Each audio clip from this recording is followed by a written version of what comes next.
Hey, my name is Chris Brennan, and you're listening to the Astrology Podcast. Joining me today is astrologer Austin Coppock, and we're going to be talking about the astrological forecast for October of 2025. Hey, Austin, congratulations on surviving a very long and tumultuous eclipse month. Thank you. And to you as well, Chris. Thank you. I'm hanging in there. It's been a rough month for me, for you, for pretty much everybody I know. That's what we're going to talk about here a little bit today. We're going to spend the first hour or so catching up on news and events since our last forecast a month ago, and also talking about what a crazy eclipse season this been, including for us personally.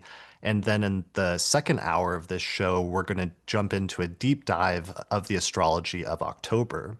So as always, there'll be timestamps if you want to just jump ahead to the forecast section and skip all of our belly aching about eclipse season. But otherwise, before we jump into that, I want to do a quick overview of the astrology of October to give you a preview of what we'll be talking about later in this episode. All right, so here's the planetary alignments calendar for October. The first really big thing that I'm excited about is eclipse season by the time October opens is finally over. We finally move out of the 7 day range after the second eclipse, which occurred on September 21st. By the time October opens, so we're starting to get out of the chaos and the tumultuousness of eclipse season. So right away at the 1st of October, there's a Mercury-Jupiter square that takes place. Then the following week, on October 6th, Mercury moves into Scorpio, and the same day, there's a full moon in the sign of Aries. 2 days later, we get one of our most positive aspects of the month, which is a Venus-Jupiter sextile on the 8th. Then we get a Venus-Saturn opposition on the 11th. 2 days after that, on the 13th, Venus moves into Libra, and the same day, Pluto stations direct in early Aquarius. A few days after that, on the 17th, the Sun squares Jupiter. Then Mercury conjoins Mars on the 20th, and probably what is our most difficult aspect this month, which is a really fiery and combative conjunction between the planet of communication and the planet of war and aggression and fighting. The day after that, on the 21st, there's a new moon in Libra. Then Venus retrogrades back into Pisces on the 22nd, the same day that the Sun moves into Scorpio and begins Scorpio season. Then the following week, Mercury moves into Sagittarius on the 29th and immediately opposes Uranus and Gemini. And Mercury actually begins building up to a retrograde that will begin in early November, and it will retrograde back to Scorpio during the course of November. So we basically end the month moving into a Mercury retrograde. All right, so that is the astrology that we're going to be talking about later in this episode. But yeah, first let's sort of gather ourselves and like check in on where things have been. It's been an absolutely insane month for me in terms of the astrology that everybody's been dealing with. The primary things were, of course, the two eclipses. There was that Pisces eclipse on September 7th, then a Virgo eclipse on September 21st. And then also the Uranus station was very potent. The first station in Gemini on September 6th that was upsetting things and throwing a lot of curveballs. And then the Mars-Pluto square that happened around the 24th of September. So, yeah, it was a rough month. How about you, Austin? I was roughed up uh repeatedly. I have a list of complaints that I'm going to register against the planets and whatever mysterious powers set them in their orbits. Shall I go through it in brief? Yeah, hit me with yours and then I'll hit you with mine. We'll see. We'll tally them up and compare. I think I think you've got the edge, but I think so. okay, Okay. so just to begin with, so I also have the nodes in Virgo and Pisces. This is my nodal opposition, and I have Mars on one side of the nodes and Saturn on the other, and my poor sun there too. So these eclipses are right on my stuff. So just before the eclipse in Pisces, I was driving my parents to the airport and had a tire blow. Not like slowly leak, but just like blow out right in the middle of that third house where I have one of the nodes.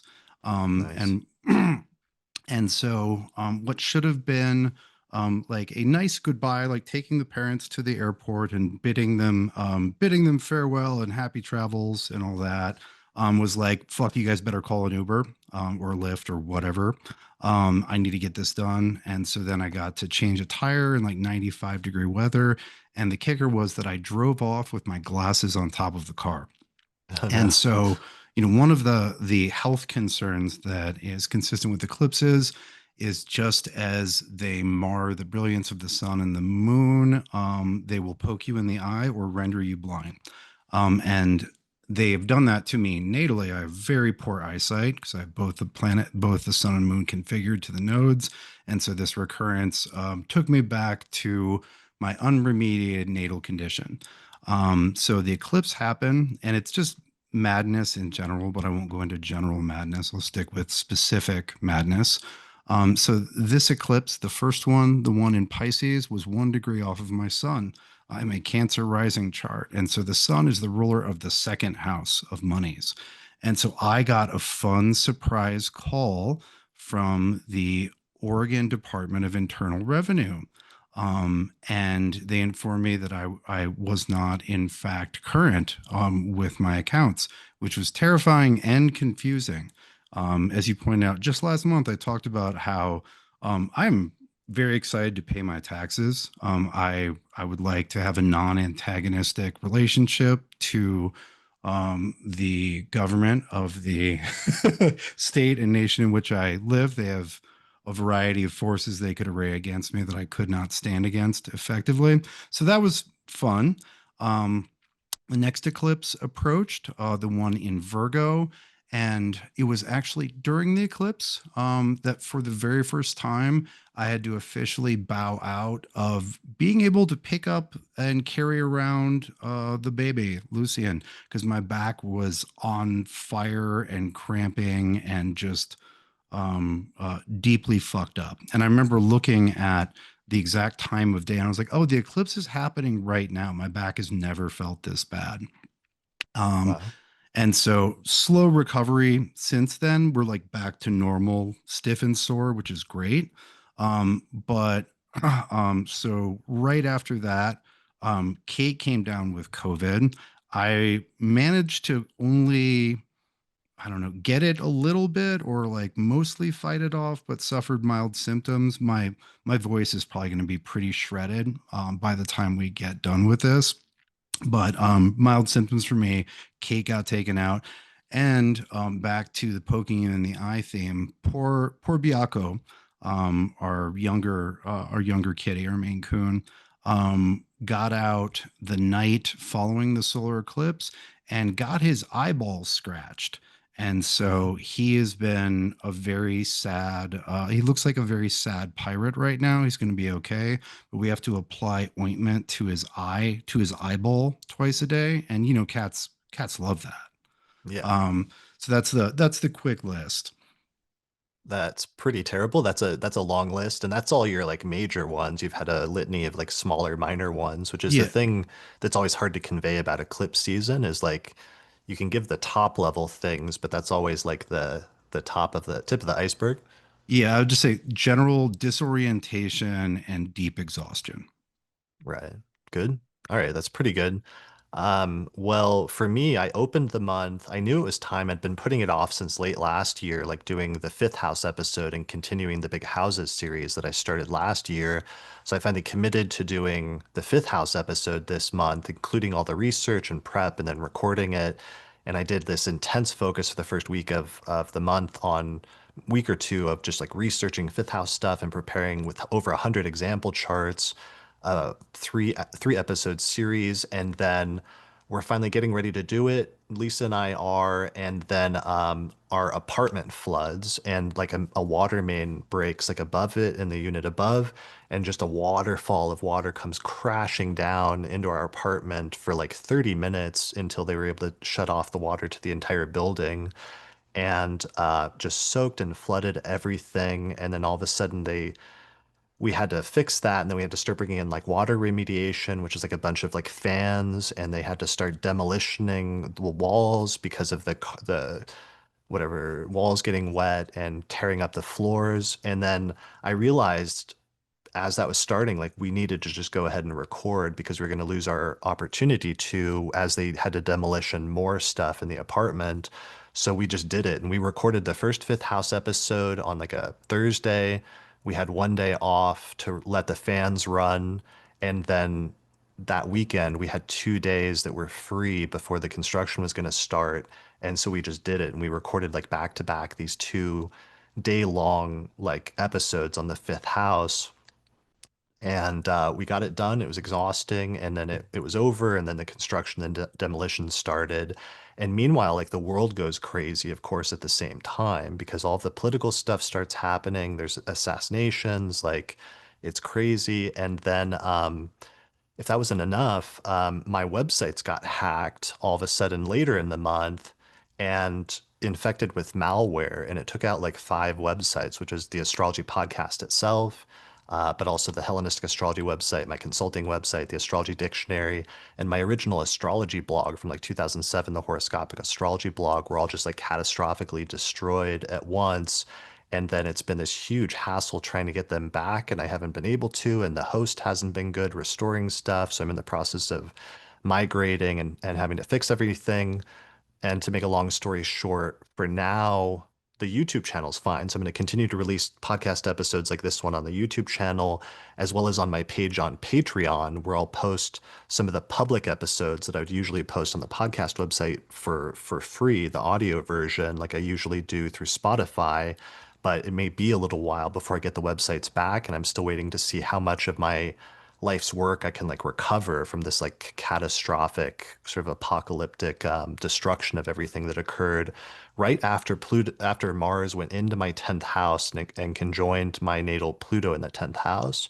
So the astrology was all very astrology good, but it was all also, it's been a crazy month, and that's just sort of the tip of the iceberg. And then of course you told me you got COVID like 2 days ago, right before we're about to do the podcast. And I'm like, great, like Austin's gonna die like right before we do the podcast, and that's gonna tip this month. So I'm very glad to see you. I'm glad you're okay. I'm sorry to hear your family's sick. I hope Caitlin in particular it gets better soon. But thanks for joining me today. Yeah, dude, I'll die after the podcast. Okay. I can do that for you. That's commitment. I respect that and appreciate that commitment. You got it. All right. So that's some of our personal stuff to sort of like situate things. Now we should talk about some of the news and events and see how much we can get Yeah, through. at least the world had a good month. We're clearly the Yeah. exceptions. Yeah, exactly. Well, it's just like it's kind of like Mercury retrograde. Sometimes Mercury retrogrades come and go and it's not a big deal, but every once in a while like you get hit by a Mercury retrograde and you truly feel in your bones what that's about. And it's similar with eclipses, which is that sometimes you get really hit by eclipses and you feel what that's about. And sometimes in world events, like it also you can see that as well. So in this instance, just to reiterate, what happened is it was eclipse season, but it was also the very first Uranus station in Gemini, and it was the Mars-Pluto square, and it was the combination of all of those together that really created this perfect shitstorm, essentially, of events that took place. So, right at the beginning of last month, we opened by saying that eclipse season was going to be intense. And I said some of the stuff that we've learned and that you and I have said many times in the past, Austin, when we start talking about eclipse season, is that it often relates to prominent people and the rise and fall of prominent people. And so here's a quote from the beginning of our episode talking about eclipses last month, where I said, quote, one of the things that we always see during eclipse season is prominent figures, that there's a pivot with prominent figures, and we're going to see some people on their way up suddenly and being thrust into the limelight, and we're going to see other people suddenly on their way down and being knocked down from a high position and running into troubles or difficulties or other things like that. Because eclipses fundamentally, one of the things they've always been traditionally associated with is the rise and fall of powerful and prominent people. So that's going to be our keywords for eclipse season. So end quote. So that was the Yeah, quote and from well said. Um, and I think very clearly relevant to the events of September. Yeah, exactly. Because, of course, the primary focal point in the United States for a lot of the news this month was the Pisces eclipse occurred on September 7th, the first eclipse, and then on September 10th, Charlie Kirk was assassinated. And Charlie Kirk was a famous right-wing political activist and podcaster. And he was mainly known for doing college tours where he would debate college students about different political topics. He had in his birth chart a Mercury-Mars Pluto conjunction in Scorpio that really spoke to that focus on like debate, especially and like initiating debates and things like that. So he had gotten so famous over the course of the past year that he was even parodied in the famous cartoon South Park only a month ago in early August, just to give you an idea of how prominent he was sort of becoming as a figure for conservatives and people on the right, especially. So he was shot in the neck while doing a debate at a university, and they were actually debating gun control at the time. And transiting Mars, to give you some of the astrology, was exactly or very closely conjoining his sun in Libra at the time, which to me was kind of reminiscent of like the Sun Mars conjunction when Robert Kennedy Sr. was assassinated, and Andy Warhol was also shot the next day. Or Nick Diggin Best pointed out to me that the very first major US school shooting occurred January 29th, 1979, and that was also a Sun-Mars conjunction. So there was something there with the Sun-Mars transit for him that was reminiscent of that, and I think that's makes sense somewhat symbolically, right? Oh, absolutely. I mean, Mars is the planet of sudden violence, and the sun has for a very long time represented people who are in the spotlight or people who are literally stars in their respective field, and so bringing the red planet of sudden injury or violence to the the star makes a lot of sense for assassination. And Right, there was, for sure.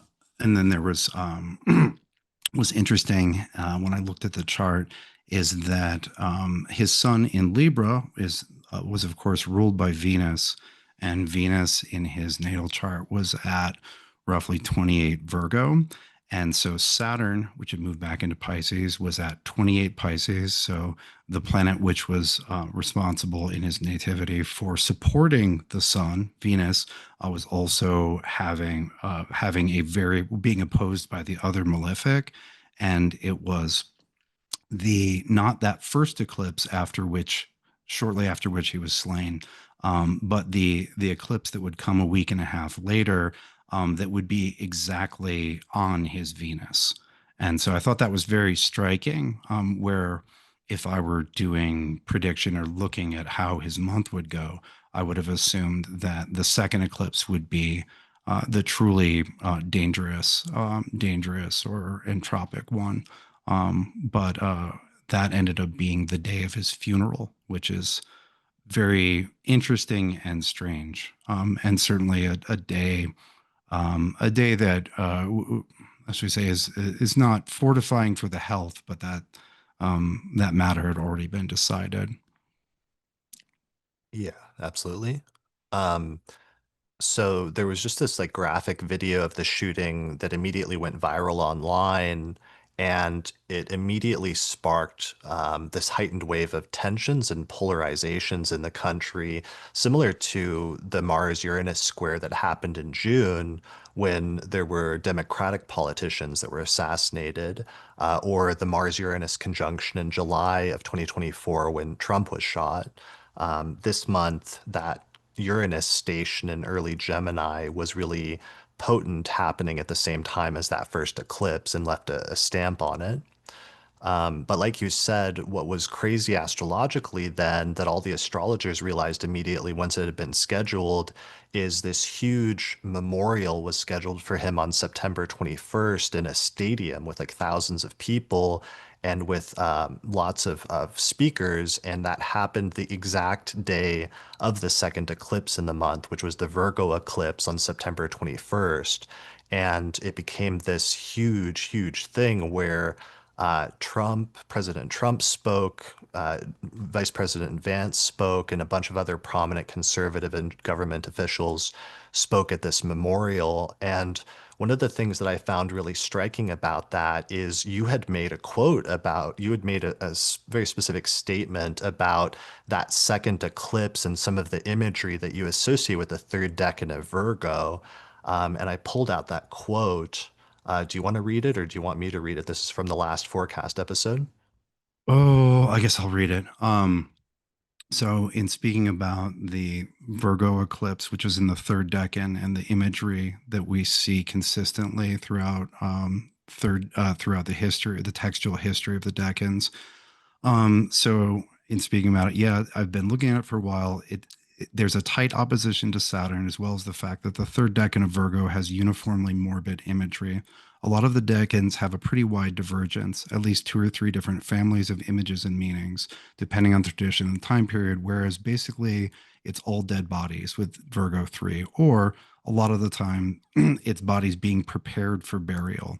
And even when the imagery isn't explicitly bodies being prepared for burial, the attached delineation will be will be things like the destruction of forests and limbs and bodies.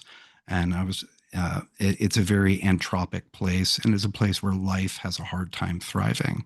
So that was worth noting. And so to add to that, now, yeah, So there's end quote. yeah. This Oh, is where the sorry. quote End ends. quote. And Okay. so there's several images which literally show a body being prepared for burial, like being embalmed. And so it's that moment of that moment of ceremony and entering into death. And so that was a surprisingly accurate delineation from third and fourth century AD sources as to what the third decan of Virgo means. Yeah, absolutely. And that you were talking about it because that eclipse in Virgo was taking place there. And just it's stunning that that eclipse then fell exactly the day of that huge public memorial. And yeah, good job. That was a really good call on your part. At the time, I remember being like a little like, I was like, you're going a little far with that, my friend Austin. Like it's a little dark It's not imagery you're Halloween using yet. here. Yeah, I'm like tone it down a little bit, and then in retrospect, as usual, it's like no, that was a really good call. So not this not elation, but just as astrologers, we have the astrology good thing where sometimes the everything is things are really bad and some really dark things happen, but sometimes you see the astrology line up and you're on some level just interested in how striking that can be sometimes in retrospect. Yeah, and honestly, I was not thinking about how there's going to be an interment that is going to captivate the country. I was literally just thinking about like, boy, that's going to be really rough. I bet a lot of people are going to feel very poor physically. I was just thinking about the sort of anti-life quality, the difficulty of thriving as a living being under within that time. But Mhm. traditional imagery for the win. It was more literal than I thought. Yeah, absolutely. Sometimes it really can be. So, Charlie Kirk became kind of like a martyr for conservatives, and his death really heightened divisions in the country over the course of the past month, which really brings up the Uranus station that occurred on September 6th, because this was the very first time since Uranus moved into Gemini that it stationed retrograde in that sign. And we had been anticipating that there would be a very loud preview of the next 7 years. And I always refer to that as like putting an exclamation mark next to the planet because it often shows you what's going to play out over the longer term course of that transit, which in our case is the next 7 years of Uranus going through Gemini. And so if the question was like, well, are the tensions in the United States going to be like turned down and like softened over the course of that transit, or are they going to be turned up and amplified over the course of that 7 year transit? we got a very loud answer that they're going to be amplified from that station. And this is particularly troubling because we've had longstanding questions about this being the Uranus return of the Civil War and the Revolutionary War and World War II, but also the repetition of Neptune returning back to the sign that it was in when the Civil War broke out. And one of the things that we saw immediately after this event was a dramatic escalation of tensions in the country. And there was a lot of people calling for a civil war immediately afterwards, which I found particularly startling since that was something we've been talking about for years now. Were you seeing that on social media as well? Yeah, I mean, I didn't see people calling for a civil war. I'm sure they were. I try to keep I mean, away I from a lot of the absolutely internet. did. Yeah, I absolutely But did. I saw a lot of people very concerned about what seemed like a consistent escalation of political violence and where that leads. Hmm. Yeah, I mean, I was seeing both. Obviously, the wider thing was that, but there was definitely um, extremists that were using the phrase like civil war, which I found very striking because of the repetitions that we're going through. And then at the same time, on September 5th, which is very close to that station, Trump issued an executive order changing the name of the Department of Defense to the Department of War. Which is, while cosmetic on some levels, seemed very symbolically significant to me because with eclipses, we always pay attention to those things that look small at the time, but sometimes can become much bigger things later on in the future. Sometimes they lay the seeds of bigger developments in the future. So, over the course of the next few weeks after that station, the tensions were amplified, and there are also started being these big issues and debates about like free speech and government clampdowns and other things like that as tensions continued to rise. Yeah, let So, me add one thing about the Department of War and mhm, the, fear of and clamoring for, or all the Civil War talk. So there's the as you said, there's the this was Uranus's exclamation point, and so we see that escalation of polarization and division. But mhm, the Uranus is in a very tight sextile with Neptune and Aries, which gives us the Civil War parallel, and it's Neptune in the sign in one of Mars's two signs. And Aries, of course, is the bold and upfront martial sign. There's nothing covert about the contentious or battle oriented nature of Aries. And so changing the name to just Department of War, which it kind of has always been, but just being that straightforward about it is a very Neptune and Aries move. And it reminds me of the very beginning of the American Civil War, where Neptune was in Aries, where people thought war would be fun and cool at a spectator sport.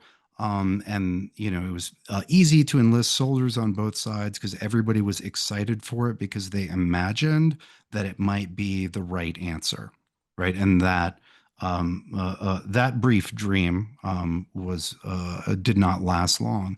But people, just the eagerness which with people want to imagine war, and imagine, oh, we're already in a war, you just need to realize it, like all that sort of like sliding into an enclosing frame, which is very Neptune is like the larger story in which all of the events are suspended, sliding into that war framework, is very Neptune and Aries, and happened against the backdrop of the dramatic Uranus station. yeah, that's a great point that it is reminiscent of like Neptune being in Aries last time and how the Civil War, a lot of people had like this rosy, idealized picture of the war and how easy it would be or how quickly it would go or other things like that. And then it turned into this incredibly bloody, brutal struggle that went far longer and was far more costly than many of the people could have realized at the beginning. And that probably there are a lot of people who are idealizing things or are quick to call for war that don't maybe realize what the implications might be if something like that actually happens. Yeah, I think among the other things that Neptune and Aries brings is the delusion or naive hope that a quick fight will settle things for the best. Right, right. Yeah. But that realistically nobody walks away like unscathed from like a knife fight or something like that. Yeah, yeah. Yeah. So there was a lot of stuff that came out that was interesting with Uranus stationing in Gemini, which is ruled by Mercury, which is the planet of communication. Was a lot of like discussion about free speech and stuff that also broke out in the country. And one of the flashpoints, because there was kind of like this concerted effort to cancel people that spoke negatively about Charlie Kirk after his death. And one of the more prominent examples that became a flashpoint was the late night host Jimmy Kimmel on ABC, who's been on ABC for years, for like 20 something years, where Kimmel was suspended by ABC/Disney on September 17th. And Disney said that he'd made, quote, ill-timed and insensitive remarks, and that they suspended him to, quote, avoid further inflaming a tense situation. And the FCC chair, the head of the FCC, which is a government position that controls communication and especially like TV airwaves and things like that, had made public comments just before that pressure that were interpreted as pressuring ABC, where he said ABC should handle this situation and then it was going to happen, quote, the easy way or the hard way. And so this is interpreted as a like pressure move. And then suddenly ABC canceled and pulled Kimmel off the air indefinitely. And over the summer, another late night host, Stephen Colbert, was similarly fired. And Trump had tweeted at the time when he was that he was happy about it, and he said that Jimmy Kimmel was next. So the suspension was widely seen as politically motivated. And I wanted to mention it because I saw an interesting piece of astrology with it, which is that a bunch of like late night hosts and even conservative political commentators all ended up coming out against this and complaining about it on free speech grounds. And one of the ones I saw was that Bill Maher, the first night that he came back and did his late show after the suspension happened, at the beginning of his monologue on September 19th, he pointed out that there was a 24-year repetition where Bill Maher himself was suspended from ABC exactly 24 years ago to the day on September 17th, 2001, after making some remarks about 9/11. And what was interesting is Kimmel was suspended exactly 24 years later on September 17th, 2025. And what to make it further even more crazy is that that suspension of Bill Maher 24 years ago eventually led to his show being canceled by early the next year. And then guess who replaced him? It was Jimmy Kimmel. So Jimmy Kimmel was then brought in to replace Bill Maher after those insensitive remarks. So there was this bizarre 24-year repetition on the same exact network on ABC. And as astrologers, that repetition is tied in with Venus and Jupiter because we're having a repetition of Venus's transits this year in that 8-year cycle, but also Jupiter's transits because Jupiter will come back to the same place every 12 years. So two 12-year cycles brings us back to where Jupiter was in Cancer in 2001, just after 9/11, and then Jupiter is now again in Cancer today, just after 2025, and we're seeing some similar repetitions of events. So wasn't that cool? Like I thought that was a It's crazy wild. repetition. I Yeah. think that's absolutely wild. So, do you have any thoughts on as to why it's Venus and Jupiter? I mean, the bigger thing with Venus is just what I saw earlier this year is that during the Venus retrograde, there were a ton of these repetitions in 8-year increments, not just from 8 years ago, but every other 8-year cycle, like year in which Venus had gone retrograde in Aries, there was a repetition of similar events and themes. And I think we're just repeating that. What it means is that the Venus repetitions continue to happen even if Venus is not retrograde, it's not limited to the retrograde, but instead it's just that Venus sets up an 8-year template that repeats similar themes. And when you add additional planets on top of that, it makes the repetition stronger and more specific or like accurate. Yeah, that makes sense. Yeah, I was just thinking about, so Venus and Jupiter are two benefics, right? And, the goods, right? And together they signify um, all of those qualities which would make a good life or a good society. And so being able to speak publicly without brutal reprimand is, I think, one of the goods. And Mhm. so it's just interesting that that kind of gets brought up, and that you get a little bipartisan support for that. And of course, the United States has a Venus Jupiter conjunction in the Sibley chart, and that there is, should we say, a strong American tradition of belief in having a society that has those freedoms and goods, and both the benefics also speak to freedoms or capacities, right, as opposed to constraints. And so, anyway, I was just thinking about, because it's interesting, because if you told me it was Mercury and Saturn repetition, I would be like, oh, well, it's speech and the potential limiting of it, right? But it's Venus and Jupiter, right? It's the two goods that time this. So there may be more there. I was just musing on that. Yeah, I mean, the other part of Venus is it has to do with like public decorum and like what's viewed as like appropriate or Hmm. kind to say after a negative event versus what's viewed as inappropriate or not kind to say. And after periods of heightened tension, those lines being like drawn more closely in the sand.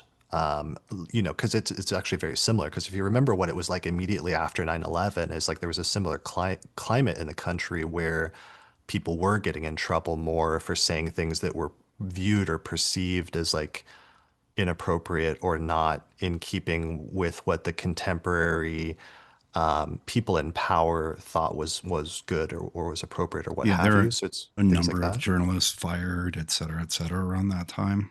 Right, exactly. So, anyway, so there was a huge public outcry from liberals and some notable conservatives like Candace Owens or Ben Shapiro on free speech grounds. And eventually, Disney/ABC brought Kimmel back on September 23rd, though sort of remains to be seen if that will last. Because one of the things I noticed is that Bill Maher wasn't fully fired until early the following year. So if there's a continued repetition, then early next year could be potentially problematic. So we'll see what happens. So tying in with that, that repetition made me realize there are other repetitions going on because one of the things that happened immediately after 9/11 is the government started passing the Patriot Act and some of the related legislation that led to the Patriot Act, which essentially expanded search and surveillance powers of the government to fight terrorism at the time, but it was later criticized for expanding government surveillance powers at the expense of privacy and civil liberties, and some parts of it were unnecessarily broad and encroached on constitutional rights. So one of the things I noticed, because we had to pay attention to every little thing that was happening during the course of this period near the eclipses as potentially laying the seeds for something that would become more significant later, is on September 22nd, Trump signed an executive order designating Antifa as a domestic terrorist organization. And this is new because all groups with this label in the past have been foreign terrorist groups up to this point. It was the first time I think that a domestic group had been targeted. And it's problematic because it's vague, since there's not really a defined organizational structure or leadership of Antifa. So one of the concerns is that it could be applied to anything that's viewed as like politically, on the other side of where the government is. So on similar sort of lane, on September 20th, the day before the Virgo eclipse, Trump seemed to accidentally publish a letter. It was believed that it might have been accidental, to the head of the Justice Department, urging her to go after and start prosecuting some of Trump's former political opponents. And then on September 25th, just a few days ago, former FBI Director James Comey was indicted. who was one of the people that Trump has complained about in the past. So Trump had forced out a previous prosecutor who didn't think that they had a case against Comey and brought in somebody new to eventually like press the charges. And when talking to reporters about this the other day, Trump said, quote, "There'll be others." So we seem to be moving into this era of like political repression, potentially with the Pluto return of the United States to when the country and the government was founded, the Uranus return from those three pivotal times like the Revolutionary War and Civil War, and then the Neptune return from the Civil War, all starting to bring some things into focus. Yeah, yeah, it's not a time period that is easy to describe in a quick, clever phrase. It's a very important time period, and I think that historians will absolutely look back on, let's say, the 7 years starting this year, as being absolutely pivotal. Yeah, and this month especially was a turning point, I think. And something I've been meaning to say for months now, since the beginning of this year, to like future historians, is that it's like I know what's happening, but I'm becoming increasingly constrained in terms of what I can say. And I think that's also part of the mood of the country in terms of people with the free speech issues that are coming up and the perception that free speech is being encroached upon, the ability to speak openly about things, I think is starting to become weirder than it was not that long ago. And I think that's such a good case in point for one of the things that Uranus and Gemini means, Hmm. right? Like it is Uranus, which gives us acts of defiance or rebellion, or yeah, acts of defiance and rebellion, pattern breaking actions.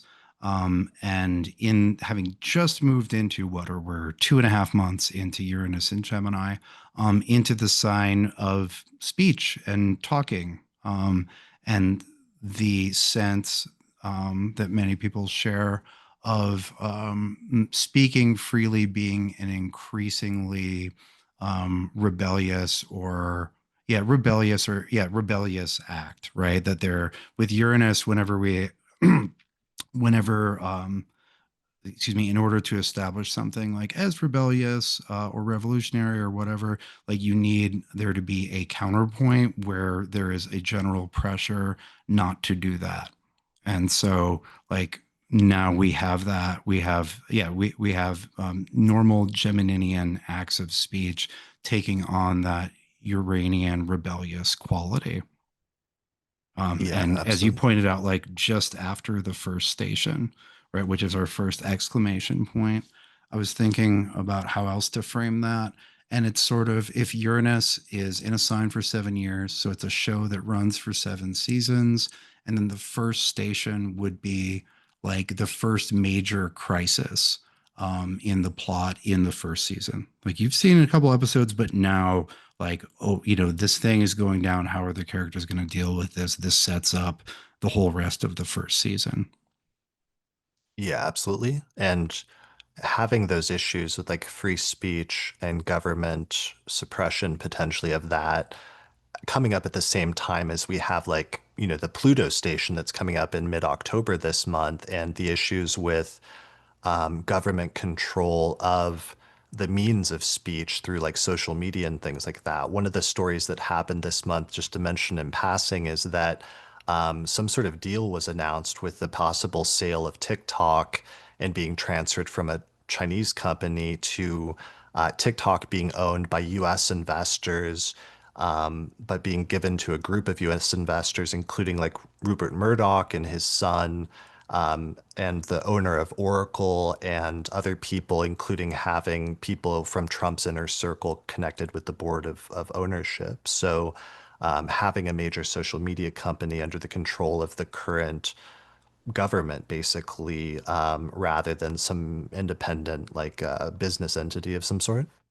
Yeah, well, and that brings up the larger, sort of a larger point about free speech that Uranus's movement into Gemini perfectly times, which is the idea of speech and how it can be liberated or kept free is certainly due for some rethinking. We have these tremendously powerful, more speech technologies now, like social media, like the entire internet, which has words all over it. And the meaning and power and means of speech have changed significantly from the period where meaningful legislation, was last written around it. And so, if speech is to um, be liberated or to be free or kept free, a number of conversations and I guess legislations are going to be necessary, which actually address the present as sort of a this phase of history thing. Yeah, well, we'll see how that goes. Just to give the date, it was September. We'll see how that We'll goes. see how that goes. It was September 25th that Trump signed the order to transfer TikTok ownership to U.S. investors. So that was just a few days after the eclipse. And so the investors include, as I said, Rupert Murdoch, who's the owner of Fox News. So TikTok essentially being under control of the people that run Fox News and related things.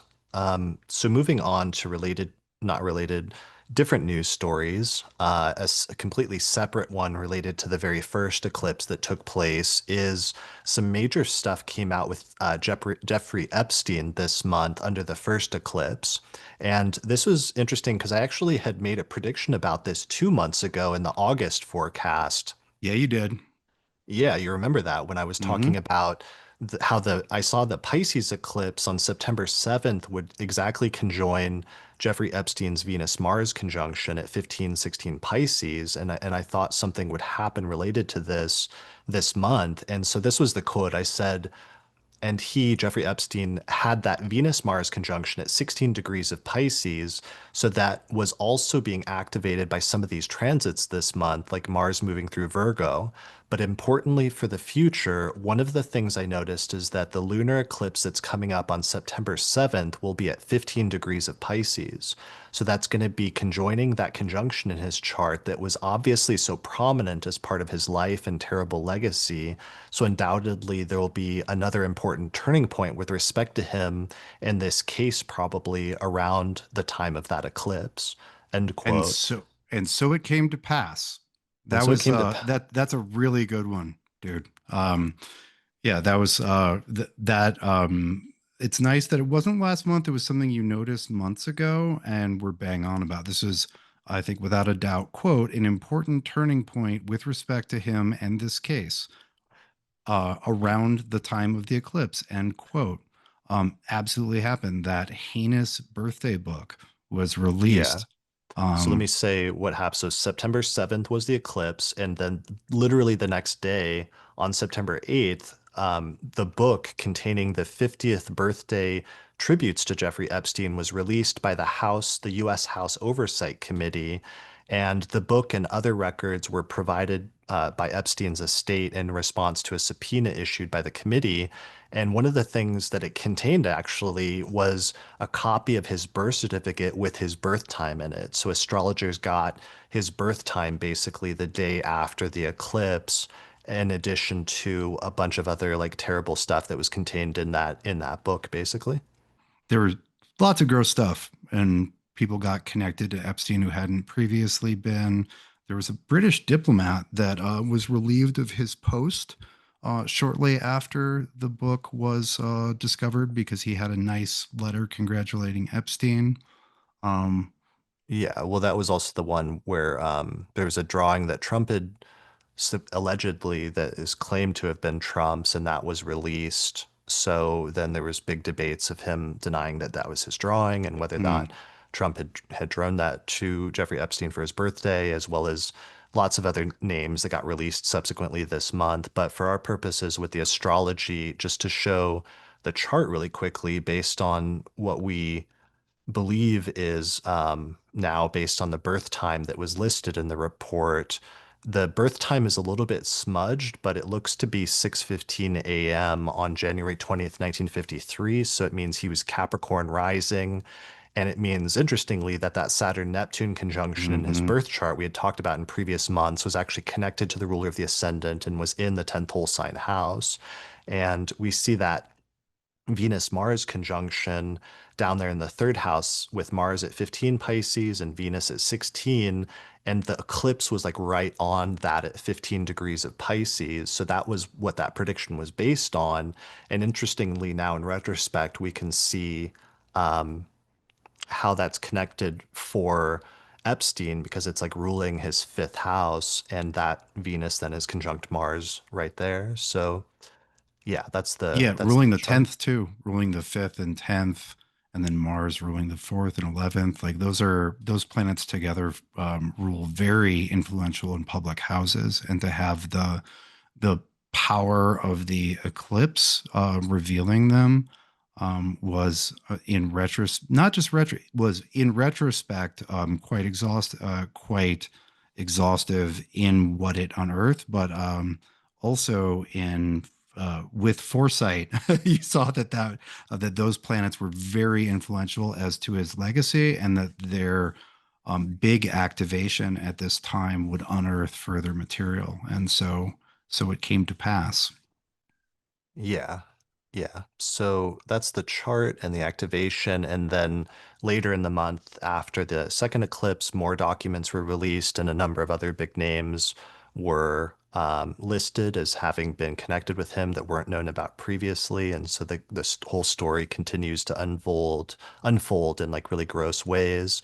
Um, One side note is that some of the papers indicated that Ghislaine Maxwell had an astrologer that she worked with at some point that did a delineation for Epstein. And I thought this was like a weird little thing that showed up in the papers because I'm often personally skeptical of astrologers like overstating the case that all powerful or famous people use Right. astrology, which isn't really true. And it's not really even something that you can know because it's done privately when it is done. But this was actually a rare instance, providing a look behind the scenes of some powerful people using astrology in some ways, although it may have been limited and like a one-off thing. We don't really know, but it was a weird thing that did come up as a result of the release of the papers.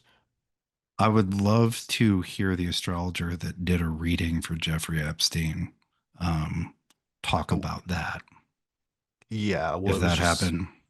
it was like years ago, and I didn't, it was almost just like a generic solar return reading or something like Mm. that. So it may have been something not that important like that. But anyways, that happened. And then, like I said, more documents were released with bigger names on September 26th. So that was that story. So moving on to like other stories, because there was just like story after story after story this month. One of the things we anticipated was there would be some additional stuff with Israel and Palestine, and Israel launched a full-scale ground invasion of Gaza City on September 16th, just after the little bit after the first eclipse and leading into the second one.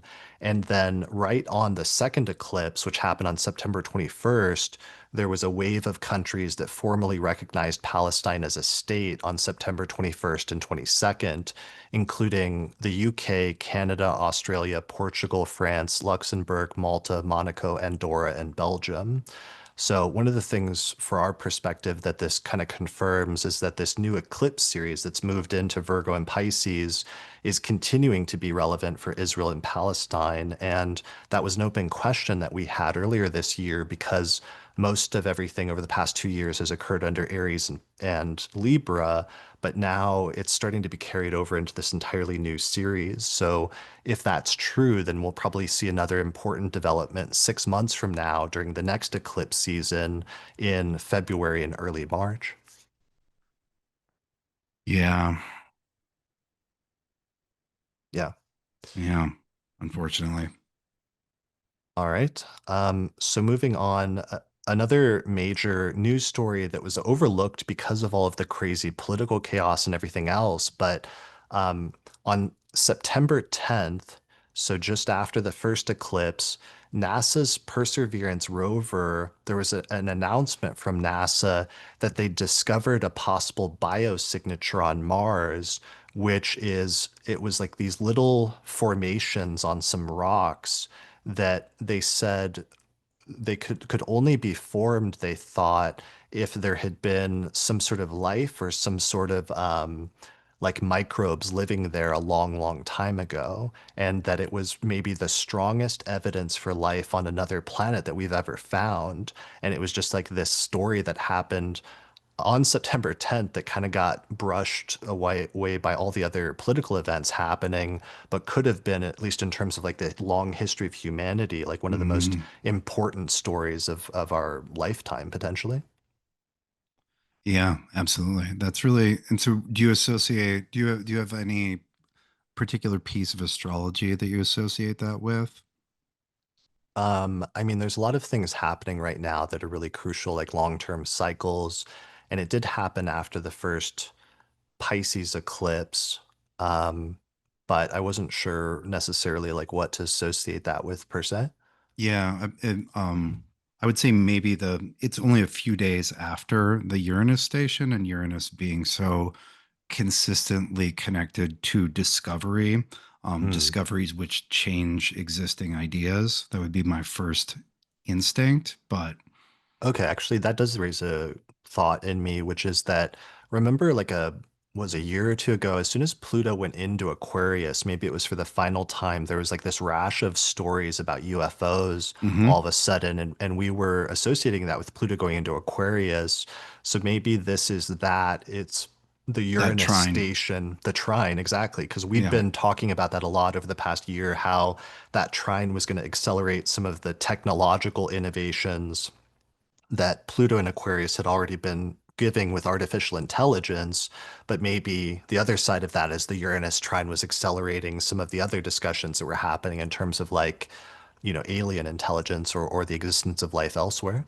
Right, right. Like Pluto's been talking about aliens for a couple of years, and now that Uranus has moved into the trine, Uranus is like, I would love to talk about aliens. Right.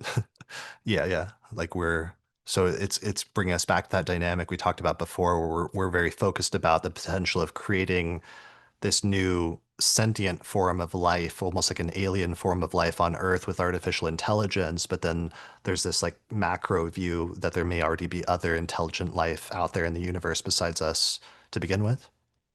Yeah, yeah, absolutely. Or yeah. Cool. All right.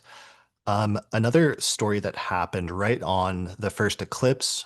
This story came out September 7th. I just wanted to mention it briefly because I got a lot of emails about it. But the New York Times run a really dumb story about how the zodiac has changed and is wrong, where they were doing the typical thing that happens every few years, where like the media will, for some reason, like pick up this story and run a bunch of stories attempting to tell everybody that their zodiac sign is off and talking about the difference between the tropical and sidereal zodiac. And this happens periodically every few years. We always mention it when it happens on the podcast. But the core issue with it is that it's always like um, people, and especially journalists, who don't believe that astrology is legitimate in the first place, trying to tell other people that astrology is wrong and trying to instill doubt about it. And the central issue and response from us as astrologers, because of course, the New York Times, even though it's supposed to be journalism, didn't interview any astrologers for the piece who would have given them the answer to the question very easily. But the response as astrologers is that Western astrologers have been using the tropical zodiac deliberately for 2,000 years now, and it's not accidental or something like that. Like we don't know about precession, and it's based on a conscious decision. And some of the most important things in Western astrology, such as the rulership scheme and the exaltation scheme, are actually based on a tropical rationale. And so while we're aware of the difference, or I'm aware of the difference between the tropical and sidereal zodiac, I use the tropical zodiac deliberately, just like astrologers like Ptolemy started doing 2,000 years ago, because that's actually tied in with the conceptual structure of why the zodiac signs have the meanings that we ascribe to them. So I just wanted to mention that because it was an annoying thing that came up. It was that time of the decade again. Yeah, that time of the decade. Yeah.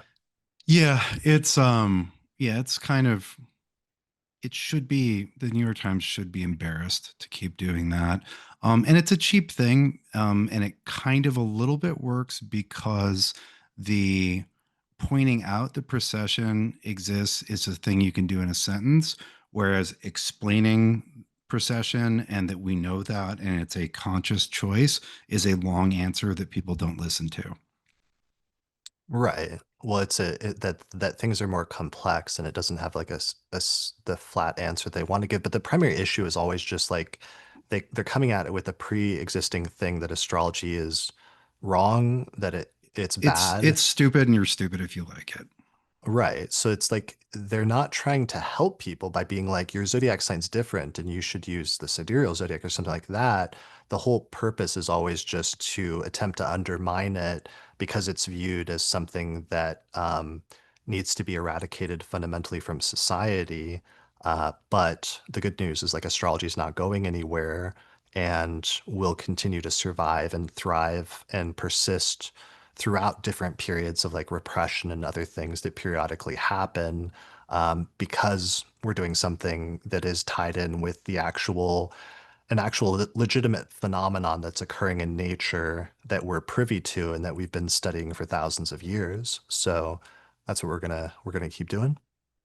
Yeah, astrology has survived far more hostile truth regimes than this.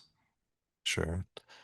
All right. So one last story. This is a little minor one, but I wanted to mention it to end on a higher note, The which one is good thing that happened in September, literally the one good thing that I was able to find. So I meant to say this on the last forecast episode, but I forgot. But since my previous prediction a couple of months ago about the Venus Mars square that happened over the summer, that I thought it would pertain to like bad sex related stories, and that ended up coinciding with like the explosion of stuff about Jeffrey Epstein in July. I had been wondering when it came to September last month if the Venus Mars sextile, the more positive aspect between those two planets, would somehow like relate to something more of a positive, like sexy related story. And what was really funny is that day, I saw all these pictures going viral where the actress Kiki Palmer went on the show, the popular YouTube show Hot Ones, and her and Sean Evans like kissed on Hot Ones, and like a snapshot of that of them kissing, having this brief little kiss went viral across social media that day. And it was kind of a funny story because he had like expressed like having a crush on her in an interview a couple of years ago, and then they had this brief little kiss on this show. And despite how insignificant and small and social media-y that was, I think it was still a really interesting instance of just having a little Venus Mars sextile that day and having something that was like more positive of that sort of nature of romantic things rather than like the gross negative things that we got during the hard aspects of Mars and Venus. yeah, just like a little, yeah, look like pleasant, cute, spicy, right? There's still some Mars, right? Like the you don't see people kissing on interview shows very often. Right. So like, kind of crossing a boundary, but in like a very cute, sextile, consensual, adorable way. Exactly. Like we are all for the good, positive, consensual, cute, sexy stories with the Venus and Mars positive aspects. So that was a good one to share and good to have some little positive story to round things out this month. Yeah, so maybe the Venus Mars sextile could be known as the Lil Smooch. The little smooch, I like that. That's good. All right. Thank you. You have a way with words, my friend. I don't know if anyone's ever told you Every that now and before. again. Thank you. All right. Well, I think that's good for the news section. So why don't we take a little break? All right, before we move on to the forecast, I want to give a shout out to our sponsor for this episode, which is the Northwest Astrological Conference. So, the Northwest Astrological Conference, also known as NORWAC, is happening next year from May 21st through the 25th, 2026. You can join the conference in person in Seattle, or you can attend virtually from anywhere through their affordable online streaming option. NORWAC is one of the longest running astrology conferences in the world, and the 2026 conference is going to be a more intimate gathering designed for you to easily connect with speakers and make new friends in a welcoming, inclusive, and community focused environment. Hear from over 30 leading astrologers and choose from a wide range of lectures and workshops covering both traditional and modern techniques. Registration opens on October 1st, and the prices are actually going to be the lowest if you sign up for the early bird rate before October 15th, because they're having a condensed early bird rate this year for just 2 weeks to get the lowest ticket prices. So to learn more or sign up, visit norwac.net. And speaking of leading astrologers, you, my friend, are going to be speaking at NORWAC this year, right? I am. I will be giving one talk and I will be doing one workshop before the conference begins. What are you? I took a year off last year, but I'm back. And I love speaking at NORWAC. I love attending NORWAC. It's actually, I don't know, maybe more fun to not have to talk and just hang out, but have a job to do. But Yeah, yeah, I mean, gotta you and work. I have, oh, go ahead. Gotta work sometimes. That's all right. You get free entry into the conference. That was always my deal with speaking at conferences, was that was my way to get in without, uh, you know, initially when I was a broke like 20-year-old, like having to pay. Yeah, yeah. Well, there's the doing a work trade is one of the ways to do that. And then yeah, if you could get not everybody gets to speak at conferences at 20, Chris. I No. was 30.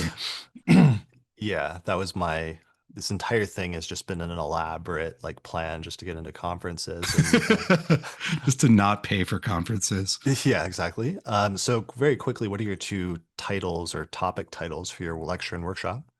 The workshop is God, I went through like 10 titles. I don't remember which one Just the topic. I think it was called, I wanted to call it Seven Celestial Venoms. I think I called it something else. It's an in-depth look at the pairing of each of the planets, which each of the nodes, which gives us 14 combinations.